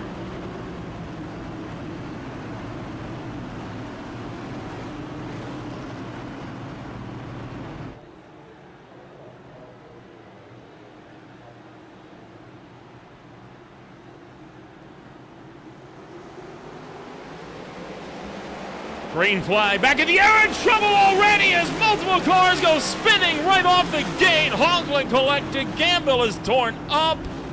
And Gamble's not going to be able to drive that car away. Look at that right rear, Lucas. Just completely bent out of alignment. Yeah, and he's just realized that. Oh. Yeah, and yeah, he's also then realized that he has very big suspension and drivetrain issues there, as his axles are completely out of whack. He is almost crab walking that thing into turn 1 here, as yeah, cautions breed cautions. I said if we're able to get 2 laps, maybe we can go to the end, but we weren't even able to get a corner. I was gonna say we got to get to the green flag first. Yeah, that too. It looked like Shively just didn't go, or either Shively didn't go or Hogland jumped the start. It was one of the two. And then that causes a bit of a mess here. Samuel Longworth got involved. Gamble's going to tag the back end. And right there, Guerrero knocks the right rear out.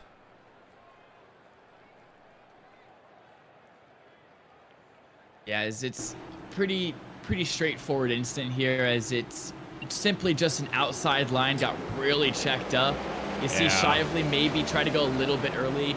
Had to back off aggressively, and because of that, Stewart also had to back off aggressively until it just, I forget what the word for the effect is, but that effect just went down the line and down the line until Hogland and Gamble were the main ones caught up in it. Chain reaction is what you're looking for. 24 to go. And this race still has quite a bit in the tank, and this is going to bring a few more drives down to pit road, and I'll tell you what, I'm sure the top 3 are feeling awful smug right about now about their decision to stay out. Yeah, this is definitely what they want, because they're kind of banking on a lot of cautions where they're able to feel safe and make it to the end. I guess accordion effect is what I was looking for. I feel like there was a much more... Constantina, that's the word. I knew there was some very long word that started with the C that was named after some definitely European guy that came up with the effect. Constantina effect is definitely what I was looking for, and yeah, it's just going to be a simple case as one of those. And yeah, these top 4 guys definitely very smug, and if it continues like this, if cautions do indeed breed cautions here into the end, Akari King Wright, Douglas Ivey looking like very good favorites to win this race. Well, the field is going to go back to race before too much longer here, and Lucas, thoughts? Do we get another yellow flag here right off the gate, or do we get a couple of green flag laps in at least? And this is where it's tricky, because last time I did predict that as long as we make it 2 laps, we could go green. And I don't want to repeat my prediction, but I also don't have a lot of faith in these guys. So I'm gonna restore my faith in them. Actually, I'm gonna throw that out the window. I'm gonna restore my faith in them, and I'm going to say we are going green until at least 5 to go. I think that was just a really weird incident that happened in the outside line there. That's gonna be a one-off. We'll get some green flag racing. We'll get some good battles between Ivy, Akari King Wright, and some of those other guys for the top position. And then when we get to about 5 to go, when we see these drivers get more aggressive for the win, more antsy to move up in positions, that's when I think we'll see our next caution. And I'm going to, like I said, restore my faith in these guys and hope that we can get some good green flag racing here. Because as it's shaping out to be, with the Akari King Wright in the lead right now, those quicker guys like Stewart and Ivy behind, definitely could see some good battles for the lead. Green flag set to come out this next time by.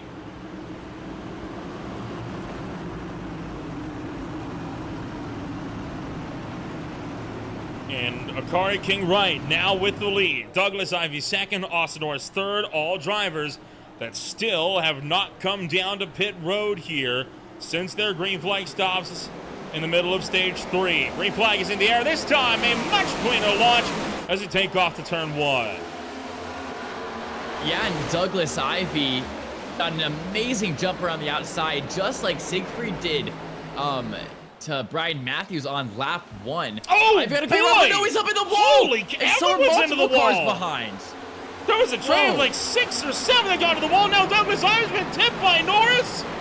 And around we go. Norris takes out Bernard, a vicious hit into the wall. Longworth tags him. And there's Gaxel slides in already backwards. He's at a completely isolated incident. There's a lot to unpack on that one. Yeah, and this is why they say trust your gut instincts. My gut instinct is that they wouldn't make it a lap without crashing, and I chose to back the drivers and have confidence that they wouldn't, but should have just trusted my gut. Let's once again see how this all happened. It started at the exit too. Norris just when sent Ivy, him. yeah, I think Ivy was just still slow, still struggling to recover from hitting the wall, and Norris wasn't able to, I can't think of the word, but Norris wasn't able to slow down in time for that.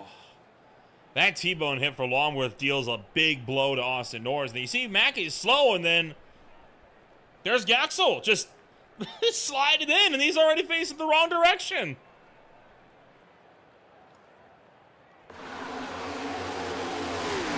So there's been 2 separate incidents here. This is the first incident at speed, and wham into the outside wall, and there's the hard T-bone shot for Norris.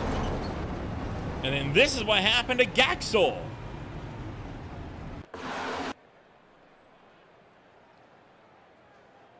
Yeah, Gaxel on the inside of Frank Chavez here. Chavez, I believe, another one of those drivers that clipped the wall exiting 3. Oh, he's sending it down the inside of 3 wide. Molinari and Howard. And he just completely wipes out the 82. Too aggressive of a move there from the 707. That was Blake Hewlett and Daniel Molinari that both got tangled up. And that's just one of those situations where you have to wonder, it's like, what was the game plan throughout any of this? I think the game plan is 20 laps left, and I want to win the race. I honestly think those are the only 2 things going through these drivers' minds right now. And you'll see there's one incident, and you can see kind of the both of them developing. Quite literally, they both kicked off at the exact same time on the racetrack. So here's the bigger question now. Which one brought the yellow out? Yeah, because I guess a lot of leagues give penalties for bringing out the caution, and not really, like bringing out the caution is a bigger offense than wrecking somebody in a lot of these leagues, or because like you'll get a strike for self-speeding and bringing out a caution, which is the exact same penalty that you get if you put someone in the wall to bring out a caution. And this is one of the scenarios where I think you just give both drivers a strike. I think you give both drivers at fault the strike. So definitely Gaxel on the one incident, whoever they decide at fault between the 33 and the 57 for the other. I think that's the only fair way to do it, and it just wouldn't. I just wouldn't leave a bad taste in my mouth if they tried to play it frame by frame and like try to make a decision on which incident brought out the caution. I just think it would be a complete random guess, if I'm being honest. So I think that both incidents should award their own strike. Well, what iRacing does do is there are certain event recorders on iRacing, right, that will actually tell you exactly which car brought it out. That'd be the big indicator. If I had to guess, I would imagine it would have been the hard hit for Bernhardt into the outside wall, the incident between himself and Austin Norris. But you really never know with iRacing, do you? So we'll get a jump at all of that in just a few moments. But for the time being, Under 20 laps to go. Now just 18 on the boards, and we're now back-to-back cautions where we haven't gone more than a lap. Heck, we haven't even gone more than half a lap in some cases. We'll try it again with 18 left. Yeah, here we go. Car King Right gonna bring us to the Echo Park restart zone here in Car King Right. Gets on the loud pedal. TJ Ivy to his outside. Once again, that outside line having more momentum, and the 88 might just be able to pick that place away from the one before they even get to turn one. He does as he slides down the track. Ivy to the point. Well, the pack going to keep on fighting here as, oh boy, a couple of dings nearly off of the wall. They're going to drive it into turn numbers 3 and 4. It looks like this time by, we are able to get a lap in. Let's go. We've made it at least one lap, and I think that now these drivers have settled in. We can make it to the end here without seeing another caution. But Longworth looking really, really aggressive on Tester there as the other Longworth coming down pit road. I think a drive-through penalty that Samuel Longworth had to serve there, but he is back out on the racetrack, and now TJ Ivy having to fend off against the Car King Right. Does not have long run pace to help him out this time. He's just going to have to rely on his own raw pace in the closing stages. The big question that he's going to have on his mind, has he saved enough fuel under the last two cautions to get him to the end? Yeah, that of course is the really big question, because he wasn't one of those guys that came down pit road. He was one of the four that chose to stay out and chose to bank on a bus. He did get two or three of the cautions that he needed, but he still will probably have to save some fuel here, stay in fifth gear. The corner, maybe a bit of clutch action as well if he wants to make it to the end. And if he doesn't make it to the end at this point, if he has to come down pit road, he's just going to lose all of his spots, all of his positions, and it just wouldn't be worth it. You have to go for the fuel saving strategy at this point.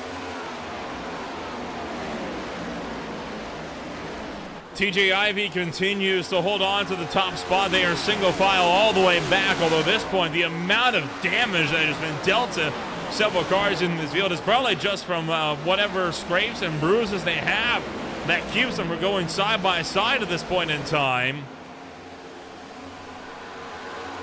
And now you can see a chop to the inside as the 28 of Brian Matthews, again 16 laps down, side by side with Adam Hoagland, who's on the lead lap. And here we go, 8th place Adam Hoagland having to defend from Brian Matthews, who is at this point many laps down. I think it's 16 laps down at this point, but if he has quicker tires and he pit more recently, it's definitely good courtesy to just let him through. Even if he is a lap down, you don't want to fight it. There's no point to. There's literally no point to. And then also the fact that he is quicker with quicker tires. You don't want to waste your own tires trying to fight a battle that means absolutely nothing. So he is going to let him around there, and TJ Ivy still in control of this race. The Stage 1 and Stage 2 winner lost the lead for a bit to Evan Stewart and Car King Right for a little bit of the Stage 3 so far. But he's gotten it back once again, and now that he's out in front in clean air, he's able to pull a 7/10 of a gap. 7/10 of a second gap for Car King. TJ Ivy has been building up the gap slowly but surely to a Car King Right, and the Car King Right's going to have to worry more about defense here from Evan Stewart than he is about going on offense to TJ Ivy up the road as he ride on board with Stewart. Looking to the inside, Samuel Longworth impeding the run for just a split moment there, and well, they'll keep up the battles as we get set to enter 10 to go.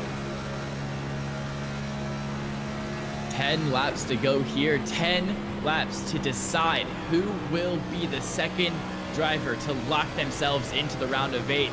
Who will be the second driver that doesn't have to worry about a good result at a very hard road course.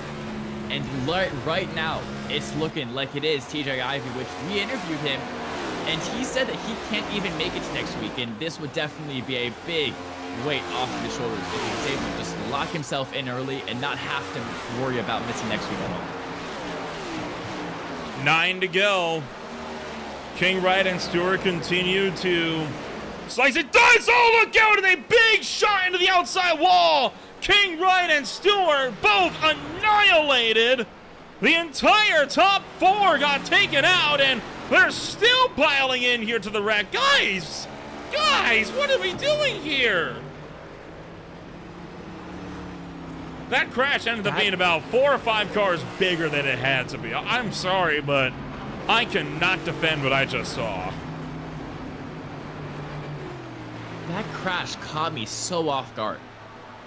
I look back to the screen for a second, and it is just Evan Stewart hard turned around into the outside wall. 2 of the quickest drivers here in tonight's race taking each other out in spectacular fashion. We're going to get another look at it here. Stewart is all over the rear bumper there of Akari King Wright, and Wright loses it on his own coming out of 2. And then Tester's going to go around here, and then this is the part I don't understand. You can see that there's a wreck. Drivers need to be on the brakes coming off the corner. I mean, Tester slides up. I can't fault Siegfried or Brian Matthews for that, but like, look at everybody behind here. They just all come in like there's no one there. It's like, guys, what are we doing? Yeah, it's honestly just arc braking, I think. Of course, the inside That's a new joke that level. racers use when it looks like people just don't have good brakes, and it looks like they're driving an ARCA car that has really bad brakes like the ARCA cars do. But I mean, the caution's already out. Longworth should know. Same with Shively. They should know that there's Longworth practically people on the way. aims for him. Yeah, that's insane, actually. It's like, I have to get another look on this one. This is with Samuel Longworth. Watch the green lights on the outside. Watch when they turn yellow. So they're already wrecking up at the head of the field.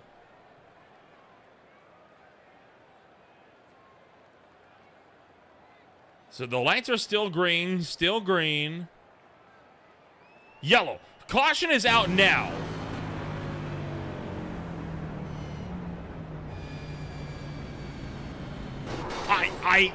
I don't understand the logic. I genuinely don't. I cannot fathom why you would do that. Like, there's no realm in my mind where that makes a lick of sense. And it's even worse when you get even further back in the field. You get drivers like Douglas Ivey. Caution's already out. They're not even in turn 2 yet.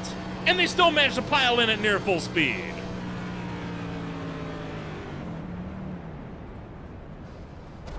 Oh, that's I don't understand. Yeah, that's that. a really like, bad one. I genuinely don't understand. Like, I hate to be the guy that rips on people, but I mean, this is unacceptable.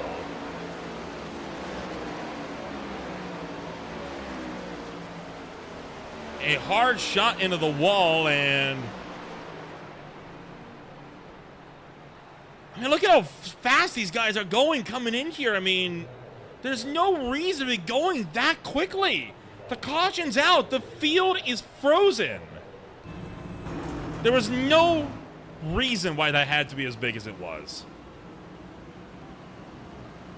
Yeah, I agree, but the other shocking thing that happened is that in literally one foul swoop, Tester, Stewart, and Akari King Wright are all completely out of this race, as all 3 of those machines had damage too much to repair at this point in this race. And those are 3 of the biggest names in the playoffs. And Tester is probably okay, as he's 47 to the good, but Akari King Wright came into this race only 4 points to the good. He needed a good result here today if he didn't want to be under pressure at the Charlotte Roval. And just like that, I mean, he's going to be forced all the way down to the pack, scored at probably a 27th or 28th position. That is not a lot of points for him at all, and he is now going to be under pressure at the Charlotte Roval, which is not a really good place to need points at. Green flag coming out this time by. It'll be a 5-lap sprint to the end. And with about half the field that's left caught up in that wreck, we are back to green and another yellow flag. forces this race into overtime. Yeah, and of course, with this league not having fast repairs, there is literally 12 drivers left on the lead lap from the 28, I believe, that actually started. And already we're wrecking. Guerrero and Malam make contact as Malam gets loose off of turn 2, and we're slowing right back down. And once again, we can't get our car, so does Molinari. Piles into the 91. Why? Why? Guys. We're still going. Logworth again. Guys.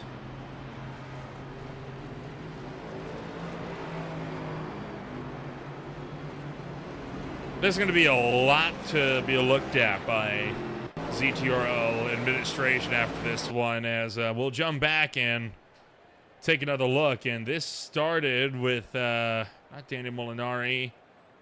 Right there. Ted Gamble hit the wall and just cleaned out the 24 of Guerrero. Then Dean Howard nowhere to go. He got tagged, and then Molinari just never stopped.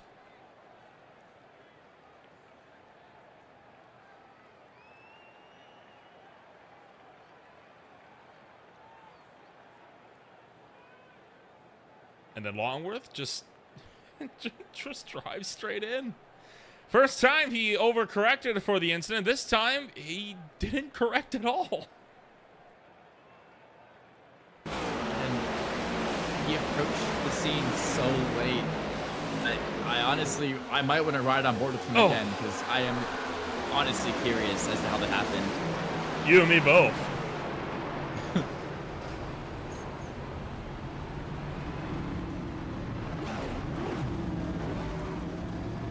Like, it looked like he was locking up the fronts. That is what it looked like to a point.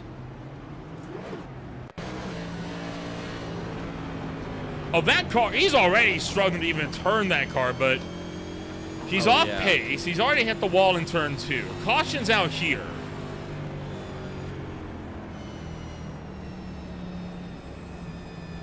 Oh, this makes a lot more sense. He doesn't have control over his car.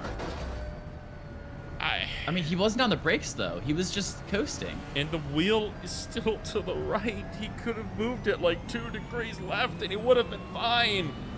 Oh, my Lucas, my head, help. It hurts. It hurts trying to understand the thought process here.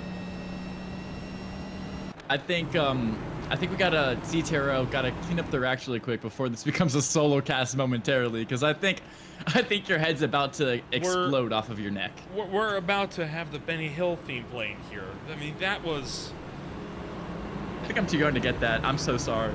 Oh, you uncultured swine, you. I swear to God. I'm so sorry. We're gonna have to sit you down, get all the brain rot out of your head, and educate you one of these days. You have dealt psychic damage to me with those words, Lucas. Hey, I've seen some good classics. Like, I've seen all the Star Warses. I've seen the Star Treks. Okay. That's a lie. I haven't seen the Star Treks. I've seen like the first. Okay, one, that's maybe. All right, fair enough. Well, that's from like the 60s. But you see the Star Wars. That's all right, fair enough. Yeah, I've seen all the Star Warses. Episode 8 is a disgrace to humanity. I agree with you on 9. 8 could go either way. It's one of those things where it had potential. It kind of wasted it. I can see what they're going for, though. 9, though, you have by... Yeah, that 9 we don't acknowledge. I mean, 9's not even the biggest offender. Princess Leia floating through space just shouldn't ever exist ever, I think. You're not wrong. You're not wrong, but... Like, that scene was so hard to watch. But episode 9 was so hard to is watch. just... So discussion for another time. It's overtime attempt number 1 here at the Texas Motor Speedway. You can tell, like, we've seen some things tonight when this is what we're going on about in overtime here. But TJ Ivey and Aaron Longworth, 1 and 2. Siegfried and Adam Hoagland, 3 and 4. And we are ready to duke it out again. Overtime attempt number 1, and Lucas, will we make it to the white flag? I'm gonna hope we do, and here we go. Ivy once again leading this field to the green flag. It's gonna be Aaron Longworth this time on his outside. The Echo Park restart zone, and Longworth's winning around. You're kidding, Nolan. No words. No words. Second attempt at overtime coming up just as quickly as the first attempt got started. We're not gonna have anybody left by the end of this race. Oh no. So Star Wars Episode 8. No, we're not starting on this. We're not. We're gonna stay on topic. That is the goal. Staying on topic from here to the end of this one. Boy, that had to have been wheel spin, right? Had to have been off the gate like that. I mean, it's the only thing you could think of. See Aaron Longworth up on the outside line. Coming down to the stripe into the Echo Park restart zone, and yeah, lost it immediately. Somehow didn't take out race leader TJ Ivy. Did clip Siegfried. Douglas Ivy got collected. Hewlett's involved. Farless in it. Morton in it. Justin Day involved.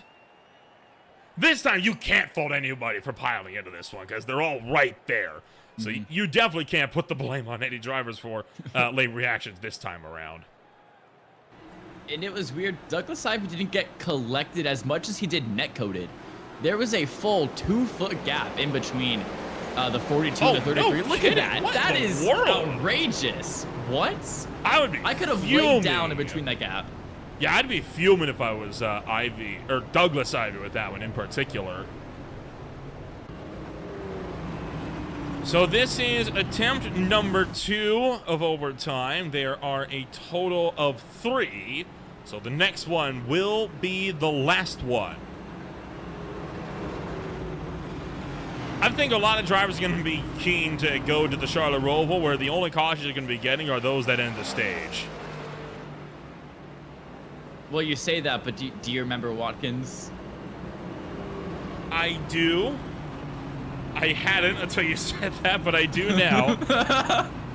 Watkins Glen has been an enigma for a lot of leagues. I mean, the Aspire Racing League went out there with the Sports Car Championship just this past Monday, and there was a GT. I want you to guess how many GT3 cars got collected in one accident.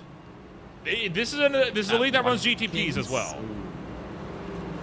Okay, but just GT3s, you're saying? It was only GT3s involved. It was on lap 3. There were 10 of them. 10 Oh my. caught up in one crash. Now, stock car racing, that's, an almost every week occurrence, but, for road course racing, people will know that is an oddity. That is an extremely rare occurrence, and it was from the S's. One car got unsettled on the curbs, clipped another, they all bottlenecked, and it was on from there. That is the hats of Watkins Glen International. We saw it happen, actually, in the Zero Tour recently as well. Cars got loose in the S's, spun around, case in point. Could be a situation like that at the Roval as well, because the Charlotte Roval has a lot of places where it's easy to get bottlenecked, and the biggest of those, turn number 1. Yeah, turn number 1 is super narrow, especially on exit. When it goes over that crest into turn 2 and turn 3, it becomes essentially blind from turn 1. So if someone spins it on that very difficult crest of 2, you're not seeing them when you're entering 1, and by the time you're in the middle of 1, you're already setting up your line for 2. You can't change your line in the stock car that quickly with how little downforce you actually have. So if someone's spinning in turn 2 and you can't see them, by the time you're in turn 1, you're just hitting them if they're in your racing line. It's as plain and cut as that. Well, we are going to try to get this show back on the road after what has been a trying afternoon for the Zero Tour Racing League this afternoon. It is, it's taken us almost as long to get these last 10 laps in as it took to get the 30 laps before it. I mean, it has been quite the journey that we have been on here, but still with a good opportunity to get some good racing in here. Again, the question is, will we finish this race clean? And who's going to be the one standing on top of the boards? I'm sure TJ Ivy is sweating bullets right now because he still has not come down pit road. He and Joshua Siegfried. And at this point, that bed's made for them. They got to land it. We're back to green. Yeah, the cautions are what they wanted, but the green-white checkers are not, because that does just extend the race. At this point, another 5 or 6 laps, but Ivy does a great job to maintain the lead. Hogley losing a lot of positions, though, under fire from Douglas Ivy as, oh, they're both so close. They both hit the wall coming out of 2. A lot of drivers off pace here as a result of that restart crash. They did not come down pit road. He had dangerous trying to retain track position. That's why you see Tester dropping like a stone, but they're gonna make it to the white flag this time. Here we go. This race is now official. Ivy won both stages. Can he win the third and lock himself into the round of 8? Cruising on down, Joshua Siegfried nowhere inside. It's looking to be a smooth run from here to the end for TJ Ivy. He's going to come down to the turn numbers 3 and 4. And after a brutal end to this race, TJ Ivy, winner of both stages and winner at Texas. And Chris Mackey, your winner of last week, and doing a great job getting up into second, followed by Joshua Siegfried, Stephen Blevins, and Hoagland, rounding out your top 5.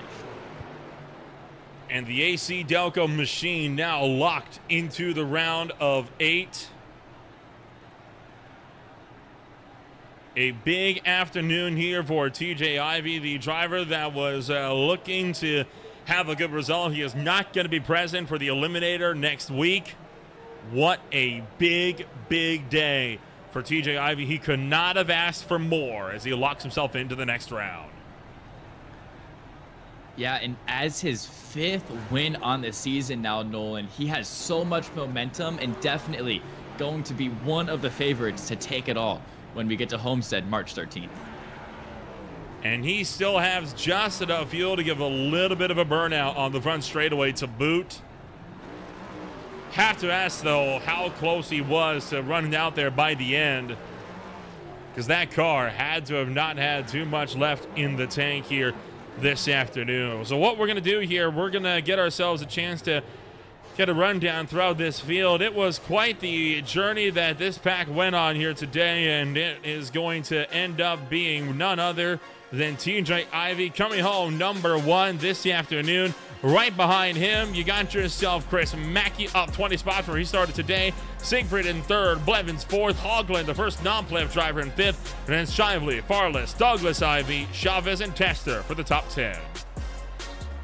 Finishing this race in 11th place is going to be Blake Hewlett and Rodden Malum as your final 2 on the lead lap. And behind them, everybody's going to be multiple laps down. That's Austin Guerrero, Chris Gaxel, Dean Howard, Samuel Longworth, Aaron Longworth, Eric Morton, Justin Day, and Curry King Wright, rounding out your top 20. And from there, it's Stewart, Matthews, Gamble, Norris, Bernhardt, Molinari, and Jamie Lee Dunning who will look to close out the field. And that is all 27 cars coming home at the end of the night. Take a run down and give a chat in with the drivers that finished this race, numbers 1, 2, and 3 here at the end of the night. We'll look to kick things off first and foremost with none other than TJ Ivy, the driver that comes home number 1 at the end of the afternoon as he brings home his 5th win of the season. And TJ, after mentioning you weren't going to be here next week, this is the best possible result you could have had. Both stage wins plus the race, you're locked into the round of 8. Yeah, it's a good feeling. You know, I didn't know how I was going to run here. I haven't raced this, minus the practice doing a little bit this week. I haven't really raced this car to next gen. I didn't qualify very well. Almost spun it coming out of 4. Had a little bit of work to do, but you know, a little bit of strategy played in. A couple other unfortunate events kind of played into my hand, and you know, I didn't want to give up the lead there at the end. I did have a set of tires waiting for me, but you know, that track position, like I said, stage 1, it was very advantageous for us.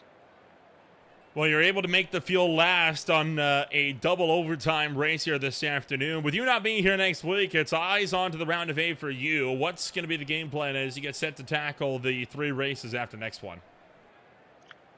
Yeah, it is going to be a win to advance, I think. Not only am I missing the Roval for Daytona, but I may be missing for sure the race after, and then probably the race after that, just due to work. So Martinsville, I'm going to have some eyes set on Martinsville there. But we'll worry about that time when I get there. But yeah, today's a great day. Got to give a shout out to my wife. It's our 10-year anniversary tonight, so I'm on the computer here doing this. So we got some good stuff planned for tomorrow, but just appreciate her letting me get on here tonight. Well, we'll wish you the best of luck then when we see you on track next, and hopefully we'll be seeing you in the Final Four as well. Congratulations on taking your 5th win of the season, and we'll see you whenever you're on track next. Thanks, guys. Appreciate the broadcast. You guys always do a good job, and yeah, we appreciate all the coverage. Y'all have a good one. TJ Ivey comes home number 1 this afternoon, and we'll move on down to Chris Mackey, the hard charger, up 20. He's standing by with Lucas Booty. Welcome to the booth, Chris Mackey. After the win last week at Daytona, you carry your momentum with a 2nd here. How is that feel? Feels good, man. Feels really good. Feels especially good considering started dead last again. Drove to the field the first stage. Forget something happened. Got put back in the back again. Drove to the field again. And like 30 to go, I think it was. Got put in the wall on my own doing. Had 5 minutes of damage. My wheel was upside down and was able to just kind of ride around, take a minute here, take 30 seconds here under those cautions, and had fresh tires there that last restart and was able to go from 10th to 2nd. So it feels really good. And when you are on fresher tires like that, when it comes down to a green-white checkered, you're starting in 10th. How are you able to drive your way through the field? Because sometimes it almost feels impossible, like they just form a brick wall in front of you. Talk us through how you were able to make up 8 spots like that. Yeah, I mean, all race long, I felt like my car was really good. I think TJ had me covered on car, but my car was really good on the exit of 2. I could exit a lot lower than everybody all night on fresh or new tires. So that last restart, everybody's on old tires, 2 to go. I know they're going to be pushing. I knew they were going to just start washing up off the exit, so I just told myself, be patient on throttle, be patient around the corner, just wrap the bottom. They're all going to wash up, and then you're going to be able to just have the drive off and drive under them. And then a little luck happened. The guys started washing up, and they started kind of, having to check up not to run each other over, and I was able to, I think on the exit of 2, the first lap, I think I got 6 or 7 of them right there in that one corner. So just patience, man. A lot of people see that moment with those fresh tires, and especially here. Man, if you jump on the throttle out of 2 here, you're going around. So just got to be patient with it, and it'll all work itself out. Yeah, and then luckily you don't have to worry too much about the Roval, but I'm a bit of a road merchant when it comes to this next-gen car, and I'm curious how you feel about road courses and how you're feeling about the Roval. Love them. Absolutely love them. I think last 4 or 5 road courses, I think I finished in the top 3 there as well. Our last one here at Watkins Glen, I think I was 3rd behind TJ and Evan. So I know Evan's going to be really hard to beat next week, and it's going to come down to some good strategy, and again, just being patient, not overdoing it, and I'm excited for it. And then going in there with no pressure too, I can kind of take some gambles on strategy and things like that if I need to. So I'm excited for it. I'm actually really excited for it. I'm more excited for the Roval than I was Texas. I was dreading this all week. All right, well, thank you so much for taking the time to speak with us, and I wish you best of luck for next week. Yeah, thank you guys. Good win, TJ. Shout out to y'all, and good. I'm sure the broadcast was great. Thank you guys. Yes, sir. Thank you very much. And now we'll send it right back over to Nolan as our 3rd place Joshua Siegfried in the booth. And Joshua Siegfried comes home number 3 this afternoon. And Joshua, a big afternoon for you for the Freightliner number 2 Mustang. You were 3 points on the outside of the cut line entry tonight. And with a podium, this is going to be a massive boost to your chance of getting into the round of 8. How are you feeling? Honestly, I'm feeling really not happy. Really a lot of bad calls tonight for us. Well, you're still able to come home and make the most out of it, right? I mean, you take home you take home another podium for you here this season. Do you think you have good odds entering the Charlotte Roval? No, I hate that track. Oh, but I guess then we'll see what we can do. Well, what's going to be the game plan as you get set to see if you can survive and fight your way into the next round of the playoffs? I guess then go to Roval and don't wreck, don't spin, stay clean. I mean, that's what I need to do. Well, we'll let you get back to it then. Congratulations on a third place here today, and we'll see you next time out, and we'll see if we'll be talking to you again when you're into the next round. All right, thank you. Joshua Siegfried comes on third, and Lucas, that is going to be it then for us here this afternoon. Quite the journey that we had this afternoon, and boy, a race that I'm sure much of this league is ready to put behind them. Yeah, it was a pretty decent race up until that 30 to go marker where we started getting those cautions, and then we got those more cautions, and then the cautions that lasted much longer than they should have, and then kind of made both of our heads spin up here in the booth until we started talking about Star Wars.